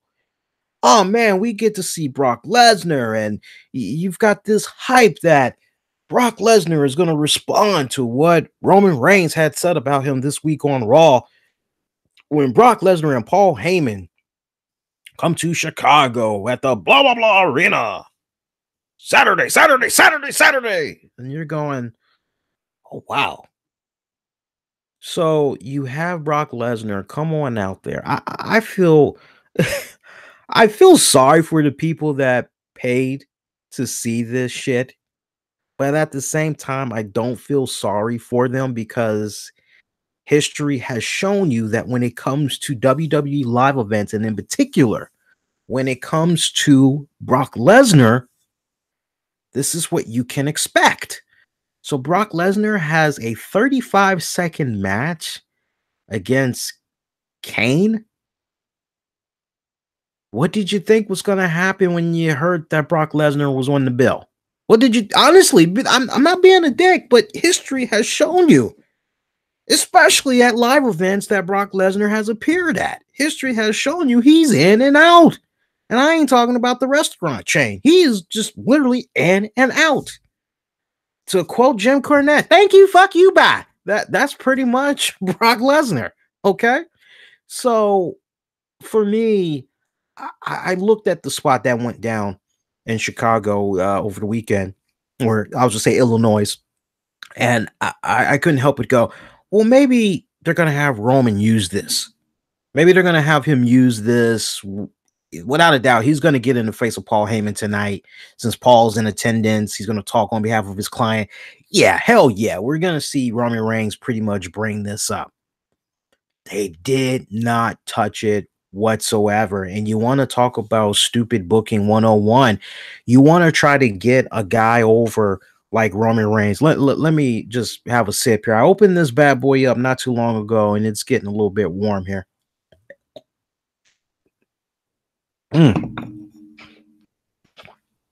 Okay, so like, let me see if I got this straight. This is stupid booking 101. So you have a situation, right, where you've got Brock Lesnar doing this spot that he did in Illinois, 35 seconds, rolls the fuck out. Don't interact with the fans. Don't sign no autographs. Don't pose for no pictures. Doesn't kick back after the event is over, pick up a microphone, cut a promo talking about his opponent, talk about Roman Reigns, or just thank the crowd that came out. None of that shit, right? You're trying to really further along Roman Reigns. Why not have Roman Reigns come out there on Monday night and say, hey, Paulie, I saw what your boy had did over the weekend. Way to just go in there. Yeah, he made quick work of his opponent, but I tell you what, I saw the reactions. I heard what the people were saying. And if Brock was any more of a real legit champion, he would have went out of his way to talk to the crowd after that event was over. It's been a good minute since WWE was in those stomping grounds. See, is that type of behavior, is that type of a main ingredient in your client that people like me, the boys in the back, the fans all around the world don't like in Brock Lesnar. That's what we don't want in our champion. I was looking for that. And the fact that they didn't go in that direction, it just left me going, well, what the flying fuck was the point in having Brock Lesnar just use this random date to just, I've said it on this show time and time and time again, which is, why is this not a situation where, okay, I get that you've given Brock Lesnar this ridiculous large sum of money for all these dates, but why did you, and this was what, your third attempt or whatever, signing this guy, re-signing him? Why did you not restructure the deal in a way where you say, hey, anytime we're in your neck of the woods, or anytime you come to us and you are doing an event, whether it's a televised event or it's non-televised, we reserve the right to tape some segments that maybe we could use of you for weeks to come in major WWE programming, some network specials, things of that nature. I mean, they just totally dropped the ball. And I really didn't get a chance to talk about this the past 2 weeks, but the short version, if you ask me what the future holds for Brock Lesnar, I really just do not feel that there's anything else that Brock Lesnar can offer to the WWE. I believe that in this current state, in this current manifestation of one Brock Lesnar.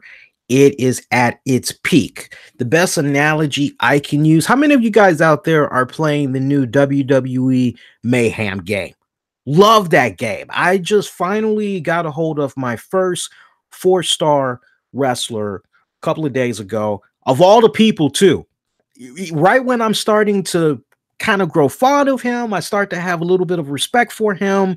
It's like, well, here you go, Lee. I get John Cena. My first 4-star is John Cena. And I go, well, this isn't bad. This isn't good, but okay, well, let's see what I can do with the guy. And you know how you level them up, right? You got to get the the barbells. You've got to hook them up with the 750 formula drinks, or the 100, the 250, or give them a 4,000 barrel or whatever. Try to maximize their health, their hit points, so that you can take them to that next rank, right?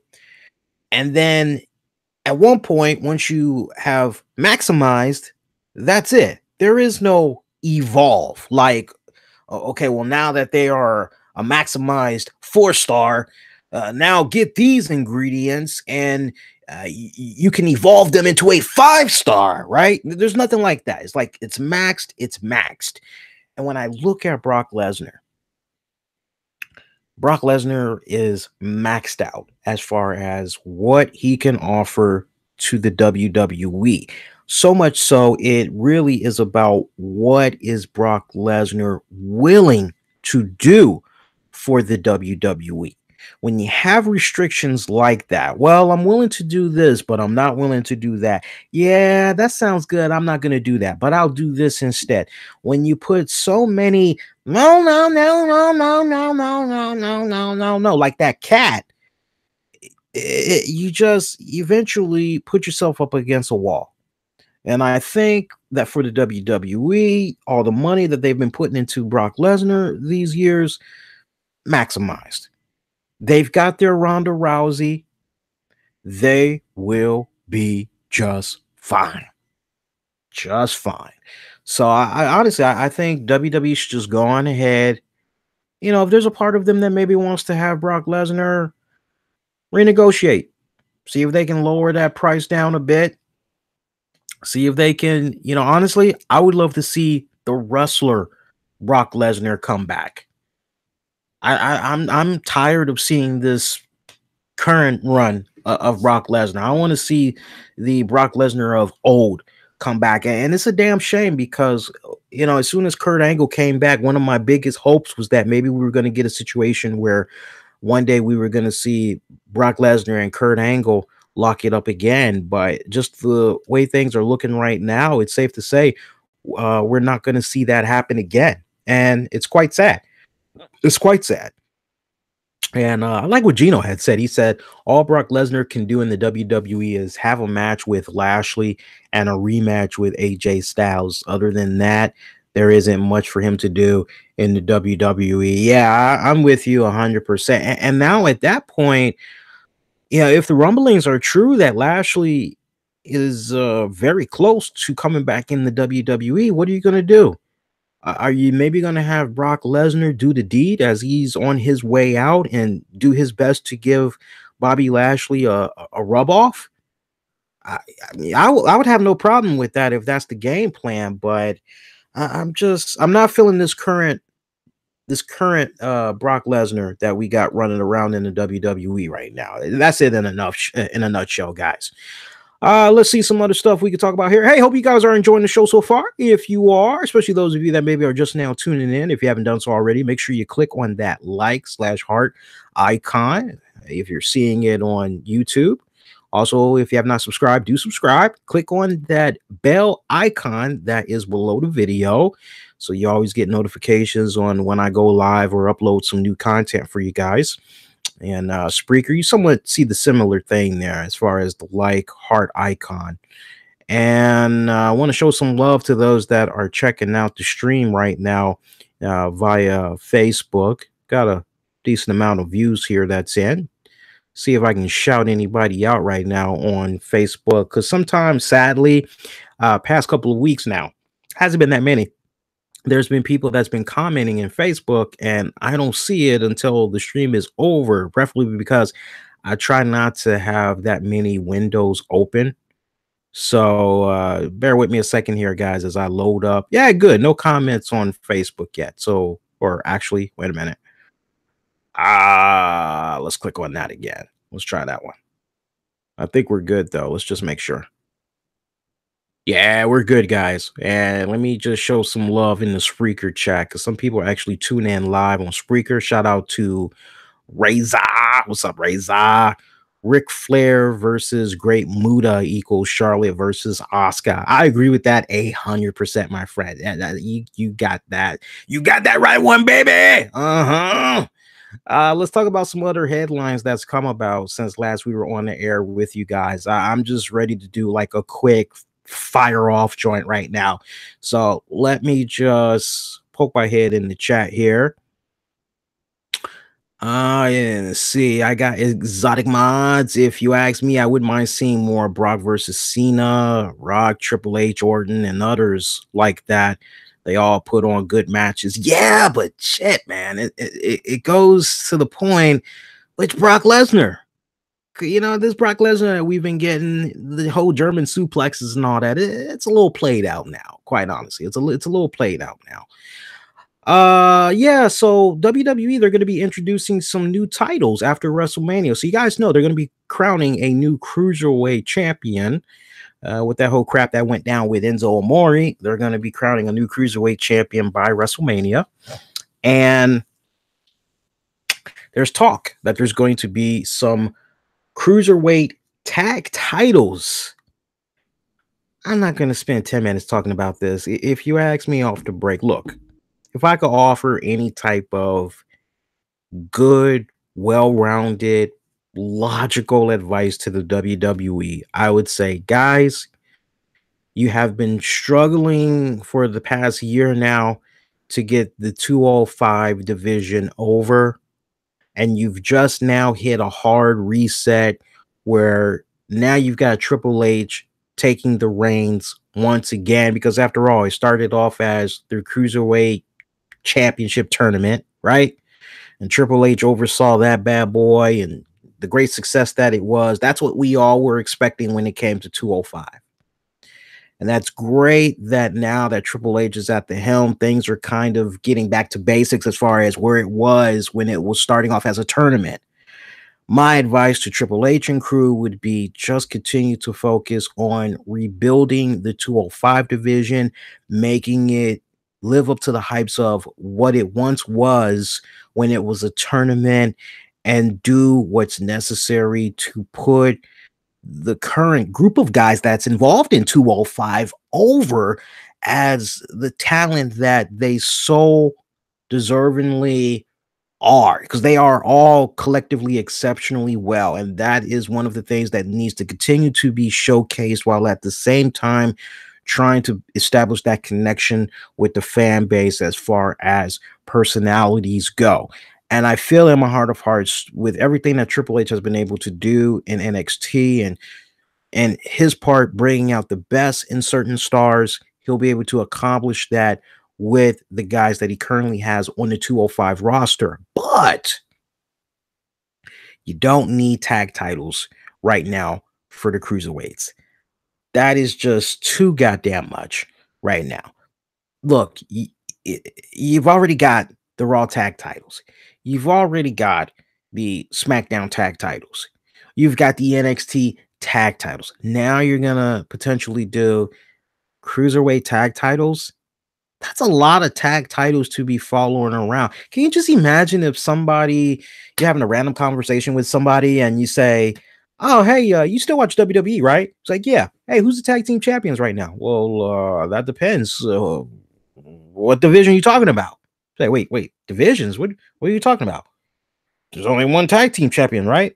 No, there's two. There's two. They went back to the Raw SmackDown split thing again. No. There's actually 4 tag champions. Come on. The only way I could see that working is if you phased out one of the tag belts between Raw and SmackDown. One of those belts becomes defunct, and pretty much guys on Raw and SmackDown are just pretty much competing and trying to become number one contenders to face whoever the tag champions are for the main roster, and the NXT tag titles can still be doing its thing. And yeah, you could bring in the cruiserweight tag titles that way, but I really hope that this is just rumblings and it's not, there's not really any substance. But yeah, so take that for what it's worth.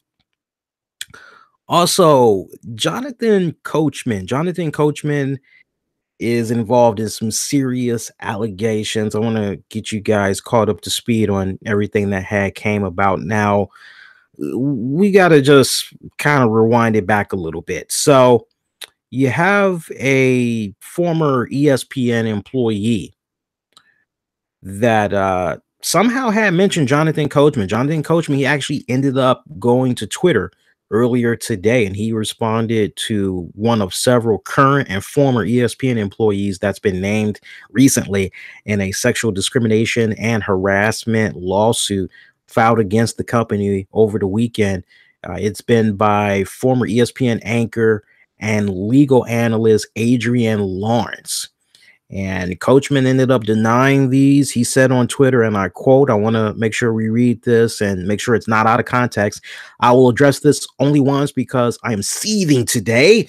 In 21 years of being a professional, I have never been more offended in my life. In my 9 years, I can count on one hand the amount of times I interacted with anyone other than a co-anchor. To allow someone to spread vicious lies and flat out fabrications is not okay, and it's time someone stood up for themselves. At Jamil Hill addressed her lie last night.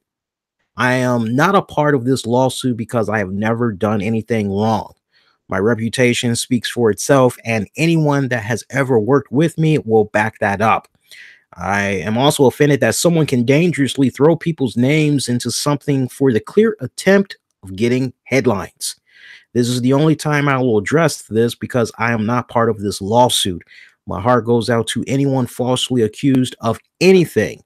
Trust me, it doesn't feel good, but most of you have been incredible and supportive, onward and upward. So Lawrence filed the lawsuit against ESPN for incidents apparently dating back to 2015, guys.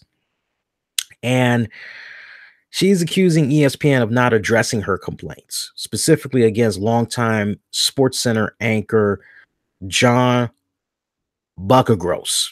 What kind of Buckagross? What kind of name is that?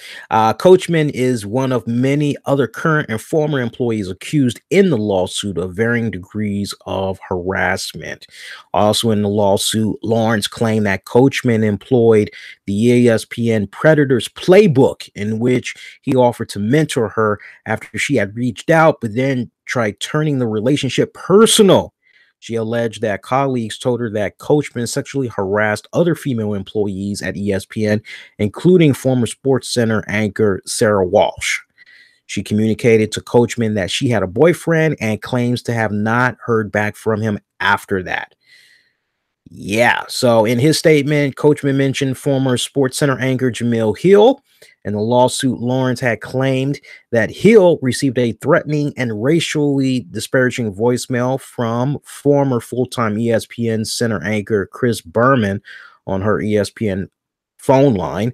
Hill denied the claim on Twitter and claimed the allegation dangerously inaccurate, saying, "A few years ago, I had a personal conflict with Chris Berman, but the way this conflict has been characterized is dangerously inaccurate. Chris never left any racially disparaging remarks on my voicemail, and our conflict was handled swiftly and with the utmost professionalism.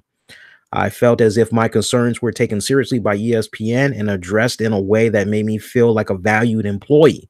Frankly, I'm more disappointed that someone I considered to be a friend at one point would misrepresent and relay, I should say, a private conversation without my knowledge, in which I simply attempted to be a sounding board for personal gain."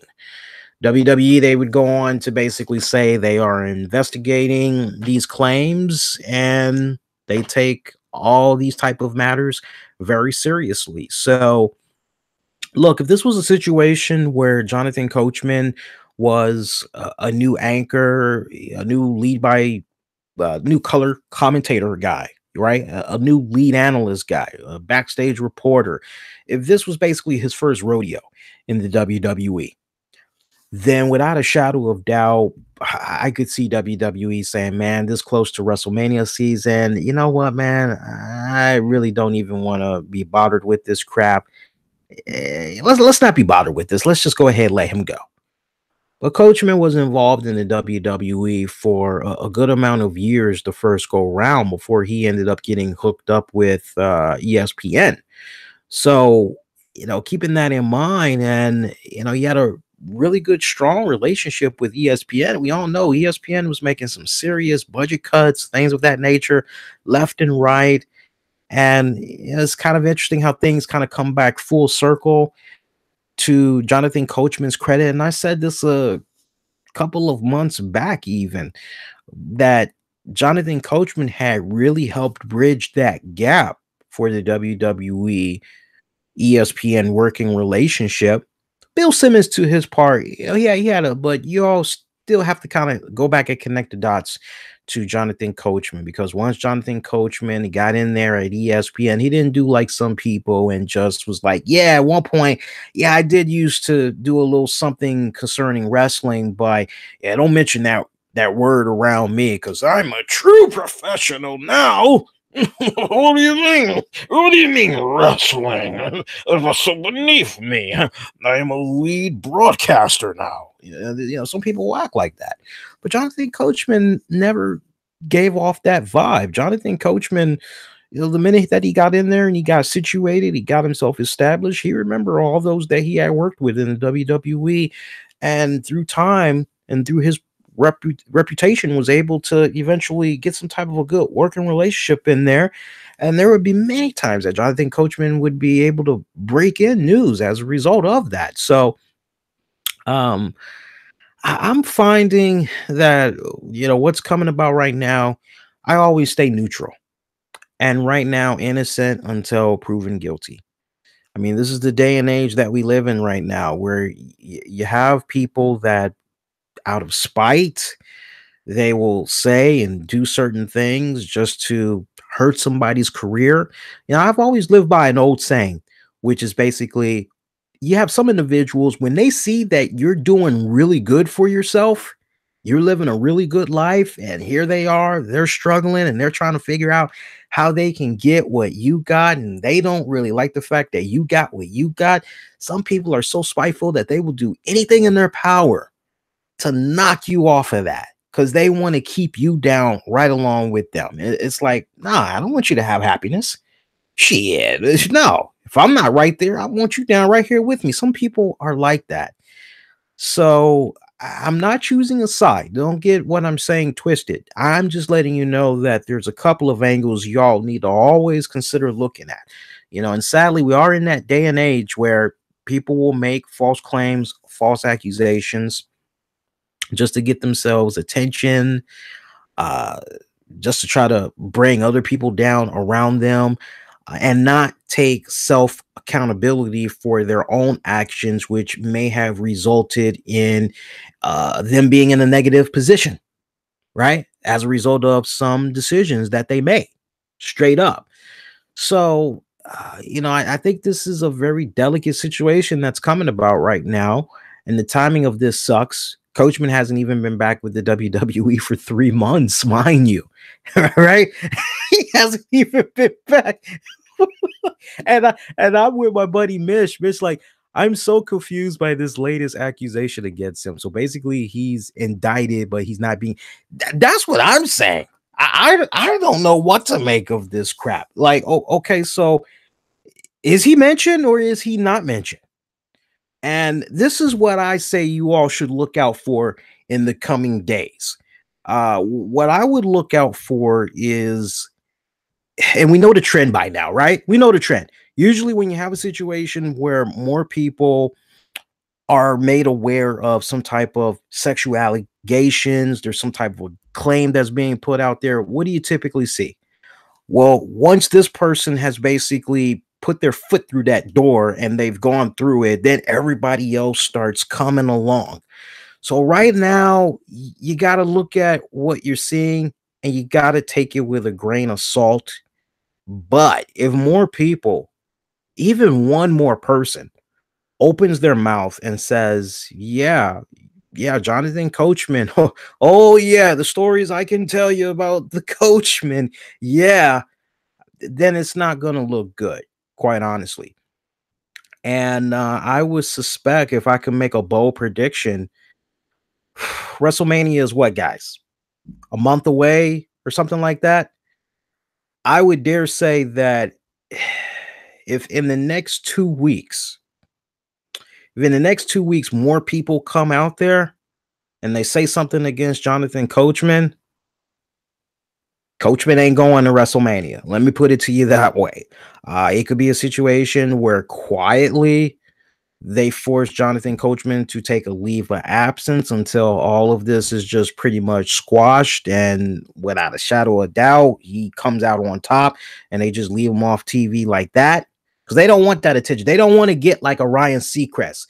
Anybody that watched the Oscars, y'all know, you read up about it. He was doing their best to protect Ryan Seacrest. They had like a 30-second delay because they did not want him being in a messed up situation where whoever the celebrity was that he was interviewing, they were gonna say something scathing or whatever. But what's my girl from Hustle and Flow? I always forget her name. Hustle and Flow and Baby Boy. I always forget her name. Empire. What she said to Ryan Seacrest, karma has a way, and the way she just flicked his chin or whatever, I just love that. I love that. I'm going, ooh, bring it home, sister, bring it home. I love that. But no, that's what I would look for. But look, we're in this day and age right now.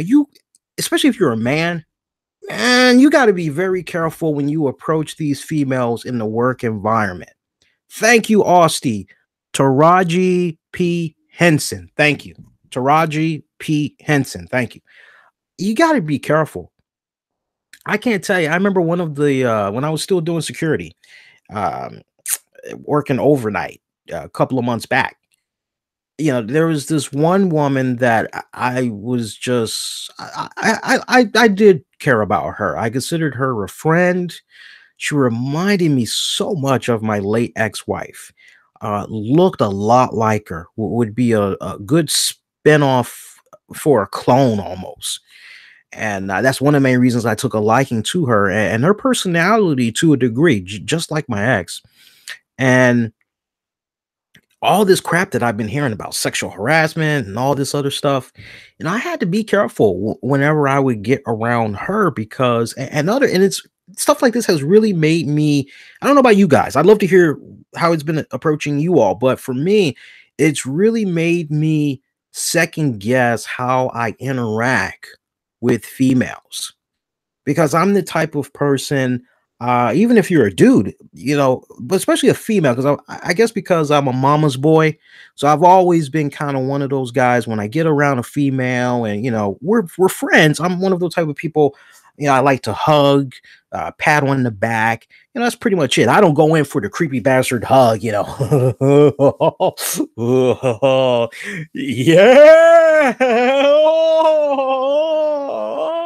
Yeah. I don't do that silly crap. It's, yeah, how you been? But all this crap that's just been coming about, it's really made me just kind of, okay, don't do that. I've felt like I've been acting like a damn robot. It's like I have to second guess everything I say. I got to make sure I don't pat them on the back because I don't want to have a meeting with HR, right? I don't want them saying they got touched inappropriately and all that other crap. Okay. So I'm really freaking out. I don't know how it's for you guys in the workplace, but I'm really freaking out now. So, I now go in and I basically start treating all the women like dudes that I work with, at both jobs, well, now at the day job, but it's just really weird. It's interesting times that we live in, because there used to be a time where if you saw a beautiful woman walking down the street, you could just walk up to him and say, "Hey, how you doing, beautiful? You want to maybe go around to the Starbucks and get some coffee or something?" And 9 times out of 10, that woman would either say, sorry, you're not my type. Sure, not right now. I'd have to take a rain check. What's your number? It would end pleasantly like that.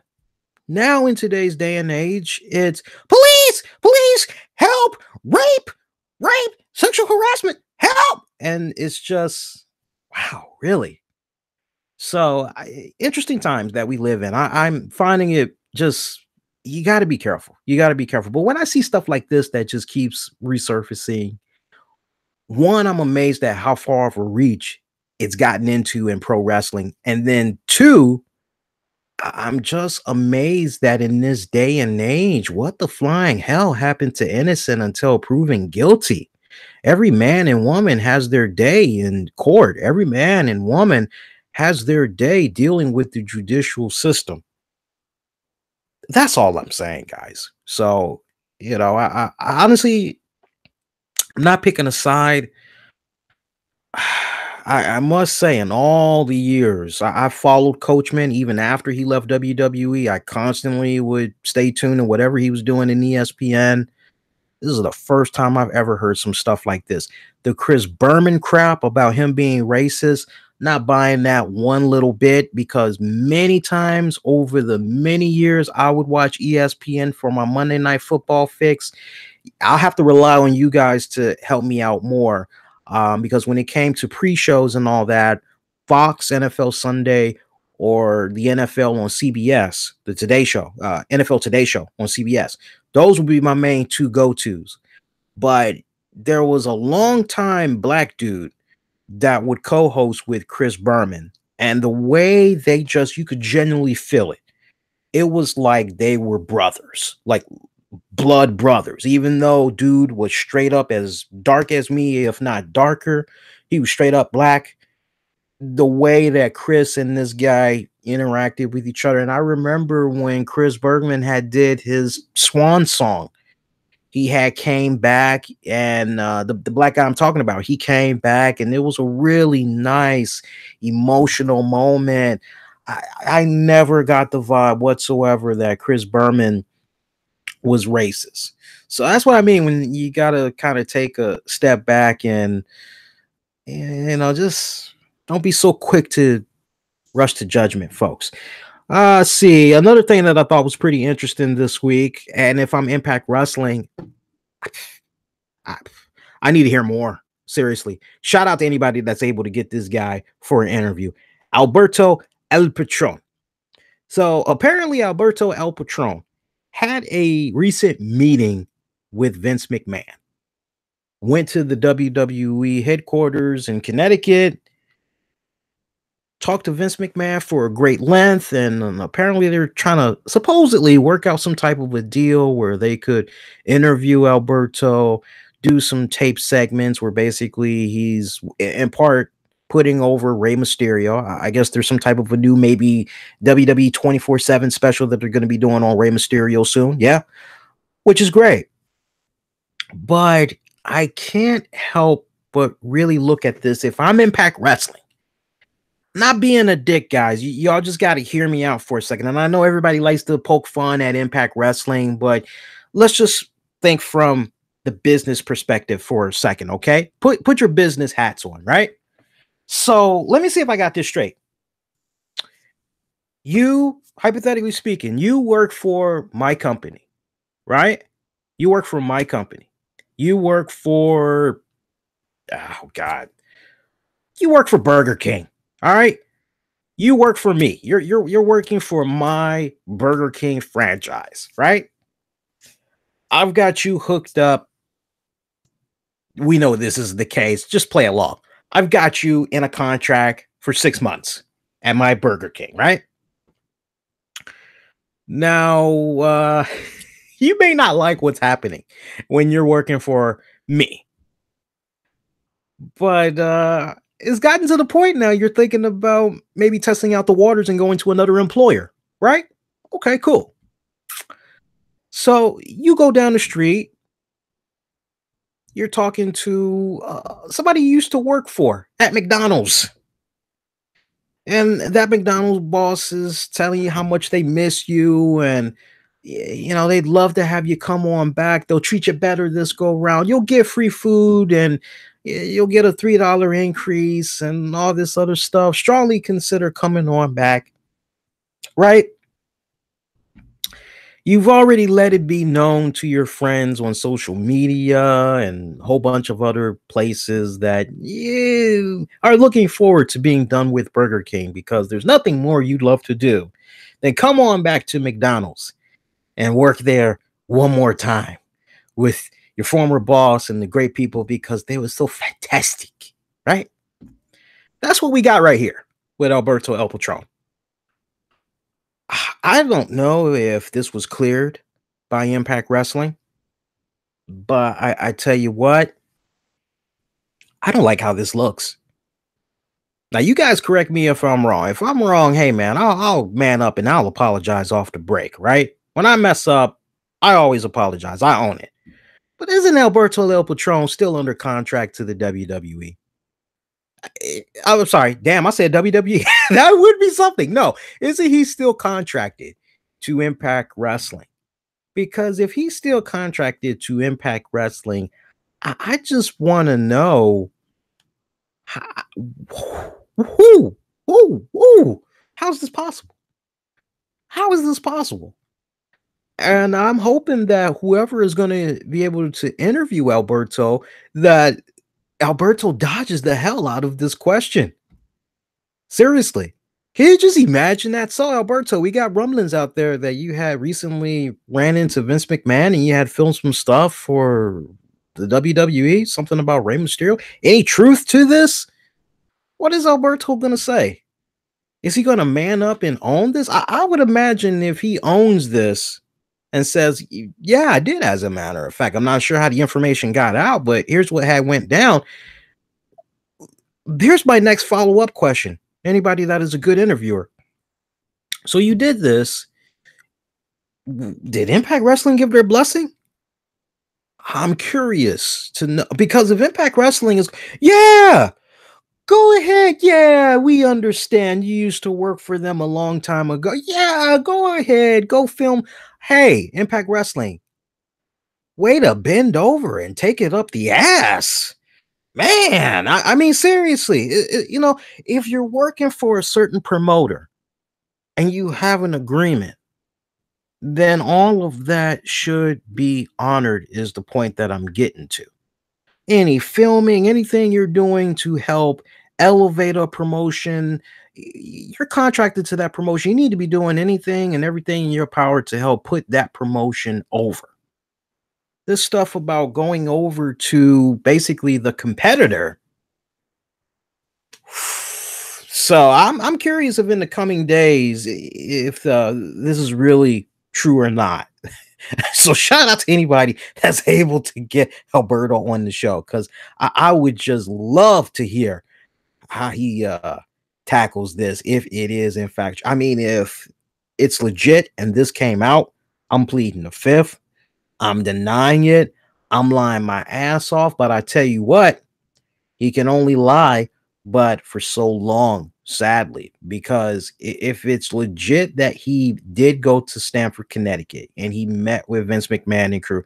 Now, look, as it stands right now, I don't know if any pictures were taken or anything like that of Alberto. So if they were, I'll just rely on you guys to get at me before the show is over or afterwards, and get at me on social media. Let me know if he took a picture with Vince or something like that, hyping it up. But if it's strictly a situation where all he did was go there to work on something for a project on Rey Mysterio, and it's only going to be seen on the network, it's not going to be available for DVD sales, things of that nature. If I'm Impact Wrestling, I guess that's okay, but what does Impact Wrestling get out of it? Seriously, what do they get out of it? Do they maybe in exchange get the hookup from one of the top NXT stars to come make a little bit of a cameo appearance for their Wrestlecade event. I'm actually pretty excited for that too. There's going to be Impact Wrestling taking on Lucha Underground at this year's Wrestlecade Wrestlemania weekend. That should be like freaking fantastic. I can't wait.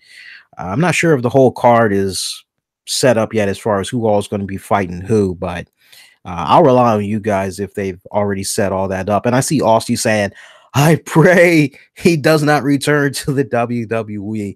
I think I know why you're praying he doesn't return to the WWE. You're praying he doesn't return to the WWE because you don't want him molesting Paige. You see, and I'm with you. You see that Paige is doing a lot better now that she's gotten away from Alberto El Patron there, man. And she's living a good life. She's nice and happy, but to be continued on Alberto El Patron. Let's see. What else can we get into? You know, we were talking about Rey Mysterio earlier. Rey Mysterio not looking good for the poor man. Rey Mysterio apparently had got himself injured as he had participated in a wrestling event. This wrestling event, what was the promotion? I don't know. Was it okay? It was in Connecticut, Northeast Wrestling. Apparently, he was in a match with Flip Gordon against Joey Mercury, Caleb Conley, and Rey Mysterio apparently had got some help backstage, a lot of swelling in his left arm, and he ended up going to the hospital. The way it's looking right now, might be some type of a torn muscle. Sucks. Timing of this sucks. Without a doubt, yeah, WWE was probably trying to work out some type of a deal where they could get Rey Mysterio to come on and work whatever schedule. Rumblings on the beat was that Triple H was the one that was trying to orchestrate this whole new deal with Rey Mysterio. So no telling how close they might have been to ironing something out. A lot of people feel that maybe it was going to be Rey Mysterio taking on John Cena. For what purpose? Who knows? I could go with the argument, keep those guys away from the younger guys that's trying to get elevated. But now that you have this situation where Rey Mysterio is injured, and you got to feel for New Japan Pro Wrestling, because New Japan Pro Wrestling, Jushin Thunder Liger, right? Rey Mysterio was supposed to be taking on Jushin Thunder Liger at the New Japan event later this month in March. So that's kind of up in the air now. That's up in the air. What's going to be coming about with WrestleMania? That's also kind of up in the air right now. So timing of this sucks. That is one thing I kind of want to go into just briefly. If you ask me straight up, I'll save that for Fastlane. I'm gonna talk about Fastlane in a hot second. I'll save that for that. But I think you guys kind of see where I'm going with that. See what else can we talk about here? So that's good. I got a chuckle out of this interview that Cesaro had did recently. He was talking about the banning of beach balls, and he basically was saying how disrespectful he feels it is to be seeing a beach ball floating around as people are in the ring busting their ass trying to entertain folks. And he basically said, man, as far as I'm concerned, if somebody is playing with a beach ball, not only does that beach ball need to be destroyed, that beach ball top of being destroyed, that person that had the beach ball needs to be banned from the arena for life. Now, I'm sorry, I think that is a little bit too extreme. Although there is that old school mentality that I have, which is I'm not paying, even if it's $20, I'm not paying $20 to go to a wrestling event to watch other people play with a beach ball. Now, you guys may say to me, oh, Lee, don't be a Debbie Downer. People are just having a good time. They're just trying to have a little bit of fun. Well, you're paying the money that you're paying to see your favorite superstars. You're there to boo. You're there to cheer. You're there to interact with the talent that's in that ring performing for you guys. So that's where the attention needs to be. If it's getting to the point where you're feeling rather bored, that you need to do something to keep yourself entertained, I can't tell you how many times I've been to an event, could even be at the movies, and I say, this ain't popping. I'm walking out. I'm not gonna, because let's think about that for a second.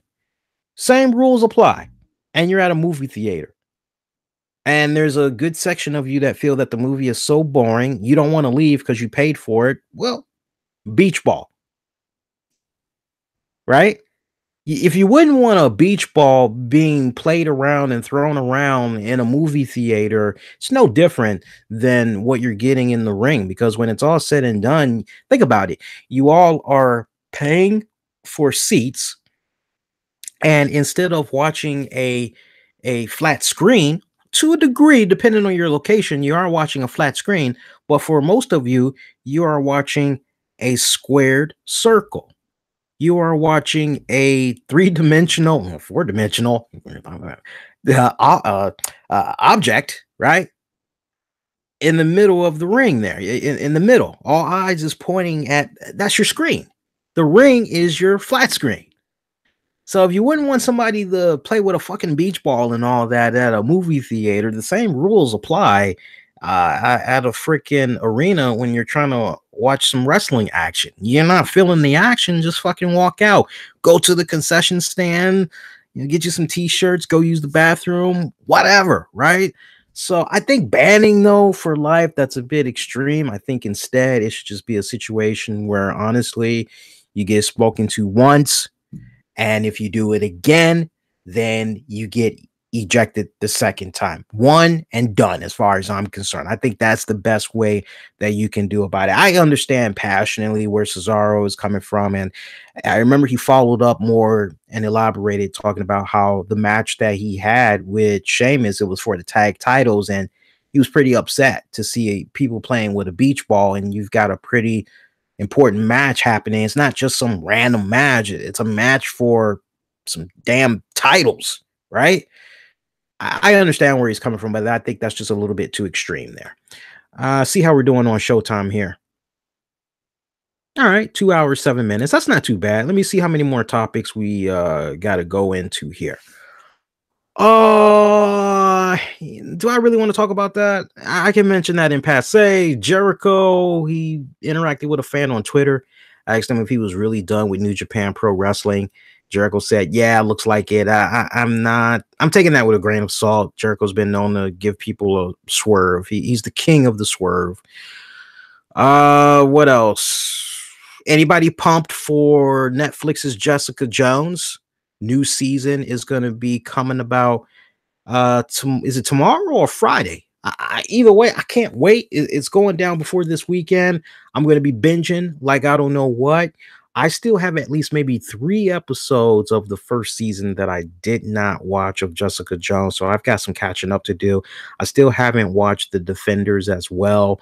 It's just been a situation where when I was working 2 jobs, I really just did not have the time. But now that we've got Jessica Jones coming back, I kind of now have that free time. So I'm looking forward to binging on that. Luke Cage, they just did a new trailer for Luke Cage. Loved it. New episodes of Luke Cage. That's going to be happening. What's that? Second season. It's happening June 22nd, if I'm not mistaken. You've got promotional art that was just released teasing the 3rd season for Daredevil. Looks pretty good so far. Vincent D'Onofrio is coming back as Wilson Fisk. Everybody's coming back. They're going to be introducing, I can't think of the actress's name, but she's going to be portraying Matt Murdock's mother. So that should be good. And by the way, for you fans that love you some Vincent D'Onofrio from Daredevil as Wilson Fisk, I actually had reviewed, me and Tammy actually, we actually had reviewed the new Death Wish movie starring Bruce Willis.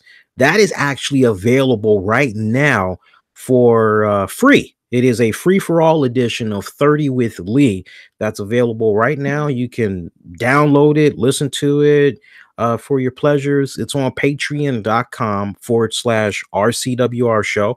That's patreon.com/RCWR Show. And from time to time, we're going to be doing stuff like that. Whenever there's a major release happening in the theaters that's going to have a lot of people talking, we're going to do a free-for-all. So that's our way of treating everybody. And you guys will love it. You guys will love it. I've been getting a lot of praise for that 30 with Lee. In particular, just the chemistry that me and Tammy continue to have as the episodes progress. So check that out, Free For All, and hopefully after you get done listening to that, it'll make you want to make sure you subscribe so you never miss out, because now we're pumping out 3 to 4 episodes of 30 with Lee, talking about independent films, blaxploitation films, all types of films, even taking your recommendations on your recommendations on what films we should talk about next. You also get bonus exclusive episodes of the RCWR show that's not going to be available anywhere else. I still got to upload some more vintage episodes of the RCWR show. It's been funny as hell going through the vintage episodes of the RCWR show, because I go, God damn, I sounded like that. I mean, fucking sounds like Walter fucking Cronkite, man. I mean, seriously, but yeah, check that out. Patreon.com/RCWR Show. I want to remind you guys again, send in your questions for the Jeff Jarrett conversation I'm going to be having. Me and Jeff Jarrett, I had to basically go off of when he was going to be available. I'm actually going to be talking with him this Thursday afternoon. So the deadline for you guys to send in your questions, I would say Thursday, let's say 12 p.m. Eastern. That'll be the deadline. That way I can have enough time to go through the questions and everything and figure out what I'm going to go with. Again, you can get at me on social media and let me know what your questions are. And then my boy Epic, I know he's going to hook me up. So shout out to Epic. We'll have an official thread on the Epic Sports channel for the Jeff Jarrett Q&A as well. Let's keep going, man. We got a little bit more stuff that we can talk about here. I'm still keeping track of the time. We got 2 hours, 12 minutes. All right, I want to have this done before the 2 hour, 30-minute mark. So I'm going to have to sadly crop some stuff for you guys. All right. This is what I want to do. Because it's a good show so far, but some of this I want to kind of hold back a little bit because we've just been going boom, boom, boom, boom, boom. All right, let's fire off. What do I make of what went down with the Eddie Edwards, Sami Callahan spot that came about from Impact Wrestling? Accidents happen. As far as I'm concerned, accidents happen. Now, I see what Jim Cornette has said. I got a lot of respect for Jim Cornette. I've been listening to him a lot more these past, I would say, 4 months. If I'm not listening to him, I'm listening to my boy Mish and his good pal Joey Numbers and John Draper from Wrestling Soup, or maybe Solar Monster. But if I'm not listening to any of those guys, Jim Cornette is my other guilty pleasure. And Jim Cornette, some very strong words. I'm not gonna repeat what Jim said. I'm sure you all know by now what Jim Cornette had said. Very strong words, but Eddie Edwards, he's always came off like a true class act, always came off like a professional. You never hear anything derogatory coming from Eddie Edwards and his camp, right? Just nothing but nice things is what I've always heard about the guy off and on over the years. And I'm sure deep down, Eddie knows that this was a freak accident. Things happen. Yeah, was it not set up right? Yeah, I mean, obviously, yeah, you could even say the whole, well, what the fuck was somebody doing in there with a real goddamn bat? That's why you're supposed to have a foam bat or a rubber bat, whatever. Accidents happen. I think just collectively, we all should just be saying to ourselves, okay, this guy has a broken orbital socket, fractured broken nose, right? All right. So what we need to be doing right now is sending our thoughts and prayers that Eddie Edwards has a speedy recovery and that he's one day going to be able to see out of that eye without any problems, that the injury is not as severe as it looked when the photos were shared from what had happened online. But accidents happen. Stuff like this happens all the freaking time.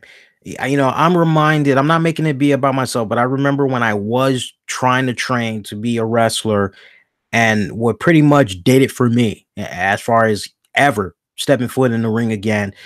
There was this spot I was doing with a buddy of mine that I was wrestling for him and his wife's little small wrestling promotion I told you about earlier that they were trying to get started up and running. And I used to wear a luchador mask, and I would have a beat up tank top shirt or whatever, sometimes spandex or some sweatpants or whatever. And I was kind of like a hardcore luchador. That was my whole thing. And I would talk like this, and I would say, I'm going to do everything in my power, and I'll break you in half. I'm going to take away your world title. And after I'm done with it, I'm going to spit up your bones. I'm going to chew you up. I'm going to mash you. I'm going to tash you. I used to talk like that with a luchador mask on. And, I was like this. I was much bigger than what I am right now. And I was talk like that. I'm going to rip your head off. And I do that. And there's this bad spot that I did where I was supposed to do a simple DDT. I tried to be all fancy with the DDT. Instead of me just making sure that my opponent was safe and that when I landed, I landed the way I was supposed to, I decided I was going to do some weird physical theatrics and really sell the hell out of the move. Well, I not only messed the back of my head up, but I also messed the back of my neck up, and I did such a piss poor job in executing that move. I actually got a serious, I didn't find out till a couple of months later that I had got a serious hairline fracture. And to this day, I still get headaches. To this day, once in a blue moon, I'll get a little bit nauseous or whatever. To this day, I'll still be in a position where all of a sudden my back will start to ache and I got to just lay down somewhere flat or whatever. So any aspirations that I had, like, that was pretty much it. And it was all because of a freak accident of a move gone wrong. So when I look at what came about with with Sami Zayn and Eddie Edwards in this spot, freak accident, but it's got a lot of people talking. They're looking up where these two guys are, and it's got Impact Wrestling talking right now. They did pretty good in viewership last week, so take that for what it's worth, man. See, I'm not always harping the negativity on Impact Wrestling when they're doing some really good stuff and they're getting some attention. And like I said, they got the whole Wrestlecade thing going on with Lucha Underground. I give them the praise when it's due, man. Sonny was arrested yet again. This was left field. Now, I've heard what some of my colleagues had said, and for me, it's left field. And let me tell you why it's left field. I'm not sure how many of my colleagues do, but I actually follow Sonny on her personal Facebook page. And anybody that happens to have the luxury of following her will back me up on this. She has been doing a fantastic job in eating more healthier, going to the gym. I mean, she has slimmed down dramatically. And I'm not just saying that. I know she got grilled big time when she was doing the porn for Vivid, and everybody was just talking about how big she was and everything, and how unattractive she had came off. But you got to see the latest photos of her. She looks really, really good. The body is starting to be banging once again. Me personally, I never had a problem with, I don't mind my women having a little bit of meat on their bones. I don't mind a thick woman. Okay. But she's really been doing a good job of slimming down, chest still busty as a result of her losing all of this weight. She's really toning up in the stomach area. There's almost no stomach now. So this new boyfriend that she has, she is just on cloud 9 with him right now. Been going to a lot of wrestling events, and she usually posts a lot of pictures of the two of them or whatever celebrities that he has the opportunity of meeting. How do you explain this latest fiasco that went down? Because apparently one of the incidents, she had fled the scene. Cops, they tried to detain her, but she fled the scene, and they eventually caught up to her. And you got this weird crap where she turns out she had an outstanding warrant out for her arrest for something that went down several weeks prior, and just all this crap that's going on. I'm not sure what to make of it. all I can tell you is that the Sonny that I check up on from time to time, and I'll say a little something, something, she has been trying her damnedest. I'm not picking a side, I'm not defending her. I just want to speak on the standpoint of what I've been seeing, of what she's been sharing on social media.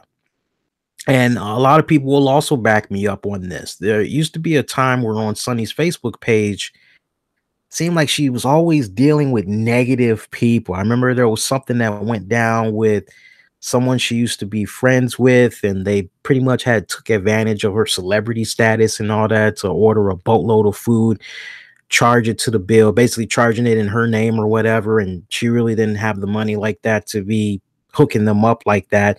And she felt pretty exploited. You know, these were supposed to be her friends and they were doing her like that. She was always posting some kind of drama, basically, in a nutshell.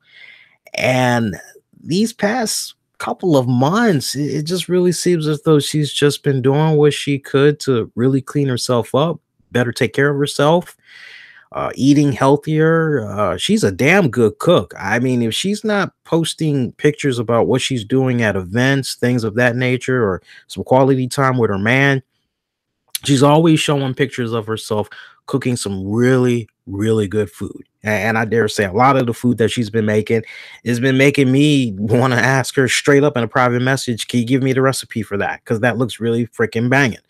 So I must say I am a little bit taken back that this stuff had came about. Do I think she's going to be doing some jail time? I don't think so. I don't think so. I think when it's all said and done, everything that had came about, a misunderstanding, mentally just a different place that she was in at a different time. And I'm sure that with a good lawyer, she'll be able to show everything that she's been doing thus far and why she should not be doing jail time. But then at the same time, when you take into account everything that has happened before the incidents in question that I mentioned, her time might finally be up. So we'll just have to wait and see how that plays about. All right, so we got that. What else? Congratulations to Jordan Peele for winning the award for Best Original Screenplay for the movie Get Out. Riveting concept. I loved it. This whole crap about being in the comedy category for the movie, yeah, there might have been some haha moments, but that was drama. So I'm actually happy that he got some love at the Oscars. That much I will say. I love that. Kudos to him. Kobe Bryant, my man Kobe Bryant, winning an award for Dare Basketball, an animated short. Oh, wow. Great. I love that. I remember watching that and just, I only watched it once, and I just remember how much of a impact it had on me and just really appreciating what Kobe had did for basketball. And made me kind of tear up when I watched that short, and I'm glad that he won that. And take that, whoever you are at Fox, talking about that whole shut up and dribble or whatever that crap was. Well, there you go right there. You got a guy that not only won multiple NBA championships, but a former basketball player that won an Oscar for basically a short animation of which he basically wrote the script for it, and he won an award. So I think that's awesome. I don't think that was a situation where politics were at play or anything like that. I just feel that great talent was greatly appreciated at the Oscars, and for him to get that nod. And I sincerely believe Kobe with what he had said afterwards about the whole, hey, this award, winning this means a lot more to me than winning a NBA championship. I take that to the bank. I don't think he's telling a fib on that one, for the simple fact nobody in their wildest dreams, right? Think about it for a second. Kobe had been training ever since he was a little kid, practicing and everything to be a basketball player. Do you think for 1 second he ever took a moment and was practicing an acceptance speech for an Emmy or an Oscar, right? No. Nothing like that, or humanitarian award. No, he never practiced for anything like that. So I take him to the bank when he says that as far as winning that Oscar goes, it meant more to him than winning an NBA championship. I'll take that to the bank any day of the week. Let's see here. What else can we get into here? Other than that, man, we did pretty damn good, man. I'm looking at two other areas I want to get into. Let me see how much showtime we got here. All right, this is what I'm going to do. The talk of Fastlane, my picks, I'm going to make that be separate. I will gladly come back on here on YouTube and I'll fire off on some picks for you guys. So we'll hold that off. But I do want to end it on this note. For you guys that are big fans of Stan Lee, y'all better have him in your thoughts and prayers right now, because I'm not trying to jinx the man, but it looks like 2018. It looks like we might be losing the man because he suffered pneumonia. What was it? I don't even think it's been 2 weeks now. And there's just a whole lot of crap that's been going on. You got a lot of people in the comic book industry, hell, even the movie industry, that are really concerned about Stan Lee because they're questioning, okay, he got rid of his longtime manager for like 15 years. And a lot of people very close to the situation were talking about how Stan Lee was really close to this guy that was his manager. The two of them were so close. It was almost kind of like a father-son relationship. This guy did so much for Stan Lee, and he did so much for Stan's wife before she had passed. But when you look at the fact that this guy did have problems with the law, a former convict, you take into consideration that Stan Lee has a total of $1.5 million that is unaccounted for from his accounts. And he had to get the elder police involved. That might sound funny to you guys, but you actually have a elder police division that particularly looks out for the elderly and their finances, making sure that they aren't being scammed in any type of way. If money is going missing from their accounts, that they help them out and investigate what all is going on. So you've got reports that Stan Lee just started to get kind of hip and wanted to really distance himself from this man. He also felt that this man was trying to put a wedge between Stan Lee and his, I want to say, 67-year-old daughter. Because, you know, when Stan Lee dies, she's going to be the heir to the throne. She's going to get everything. So you've got all that that's coming about. Stan Lee also fired his longtime nurse after the report was put out there. She claimed that she would give Stan Lee a happy ending massage after she would finish bathing him. So you hear that, you're going, wait a minute. Now, for you folks that aren't really sure what that terminology is, typically when it comes to a happy ending, it basically means after she was done helping Stan Lee, giving him a bath, shower, and all that, the happy ending, she would masturbate him to ejaculation, basically. And first off, that just sounds so wrong on so many levels, because a female nurse should really not be alone when it comes to washing a male patient. There really should be somebody. And I question that, because wait a minute, if this guy that's a former convict has been like a son to Stan Lee for X amount of years, then why isn't he the one that is pretty much living close by and giving Stan Lee the baths? That kind of makes no sense to me whatsoever. So now she's claiming that all this that had came about, that the former manager for Stan Lee had said, look, I'll give you $50,000 if you say this lie. So, and she's gone missing now. Now nobody can't find her. So there's a lot of crap that's going on right now, but I would challenge you guys to, just keep Stan Lee in your thoughts and prayers.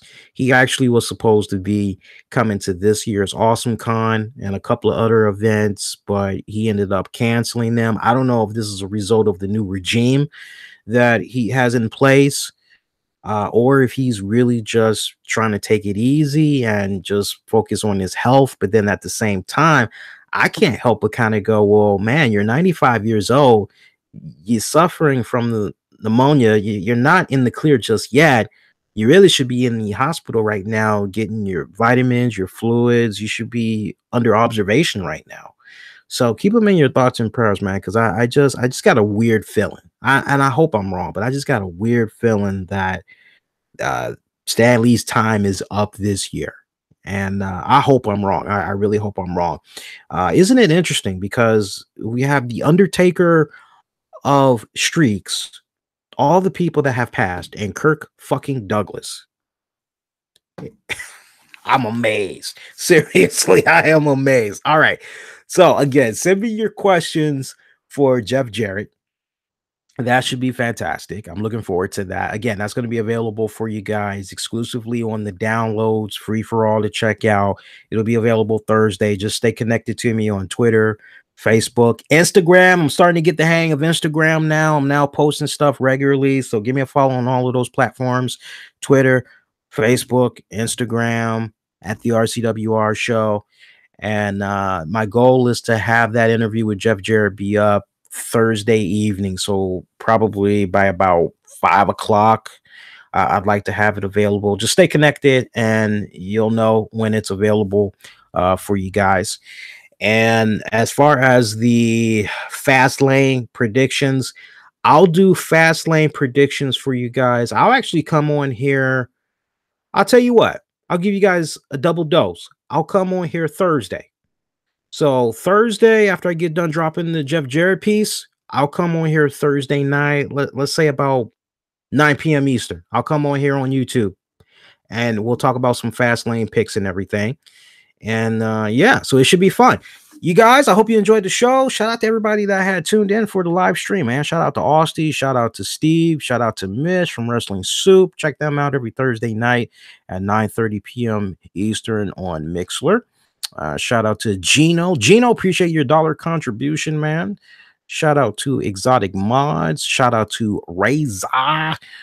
See, shout out to, am I missing anybody else? Shout out to Lorenzo. Shout out to Makis. Shout out to Makis. Makis is cool. I think I got everybody else. Yeah, and everybody that's going to be checking this out on the downloads. I appreciate the love and the support as always, man. Yeah, so that is going to do it. I'm going to shut this bad boy down. For those of you that's going to be waiting for the audio of this, give me about 25 minutes and Spreaker will get first dibs. And pretty much usually, if you can't sleep, just wait a couple hours. It'll be available. Otherwise, when you go to school or work in the morning, it'll be available for y'all to check out. If you haven't done so, make sure you give me the thumbs up. Do subscribe. YouTube, click the bell notification. I keep saying that. Click that bell notification. That way, you know for sure when I'm live and getting ready to do some new content for you all. All right. So I'm wishing all y'all to be safe, be kind to one another. Good night. Good morning.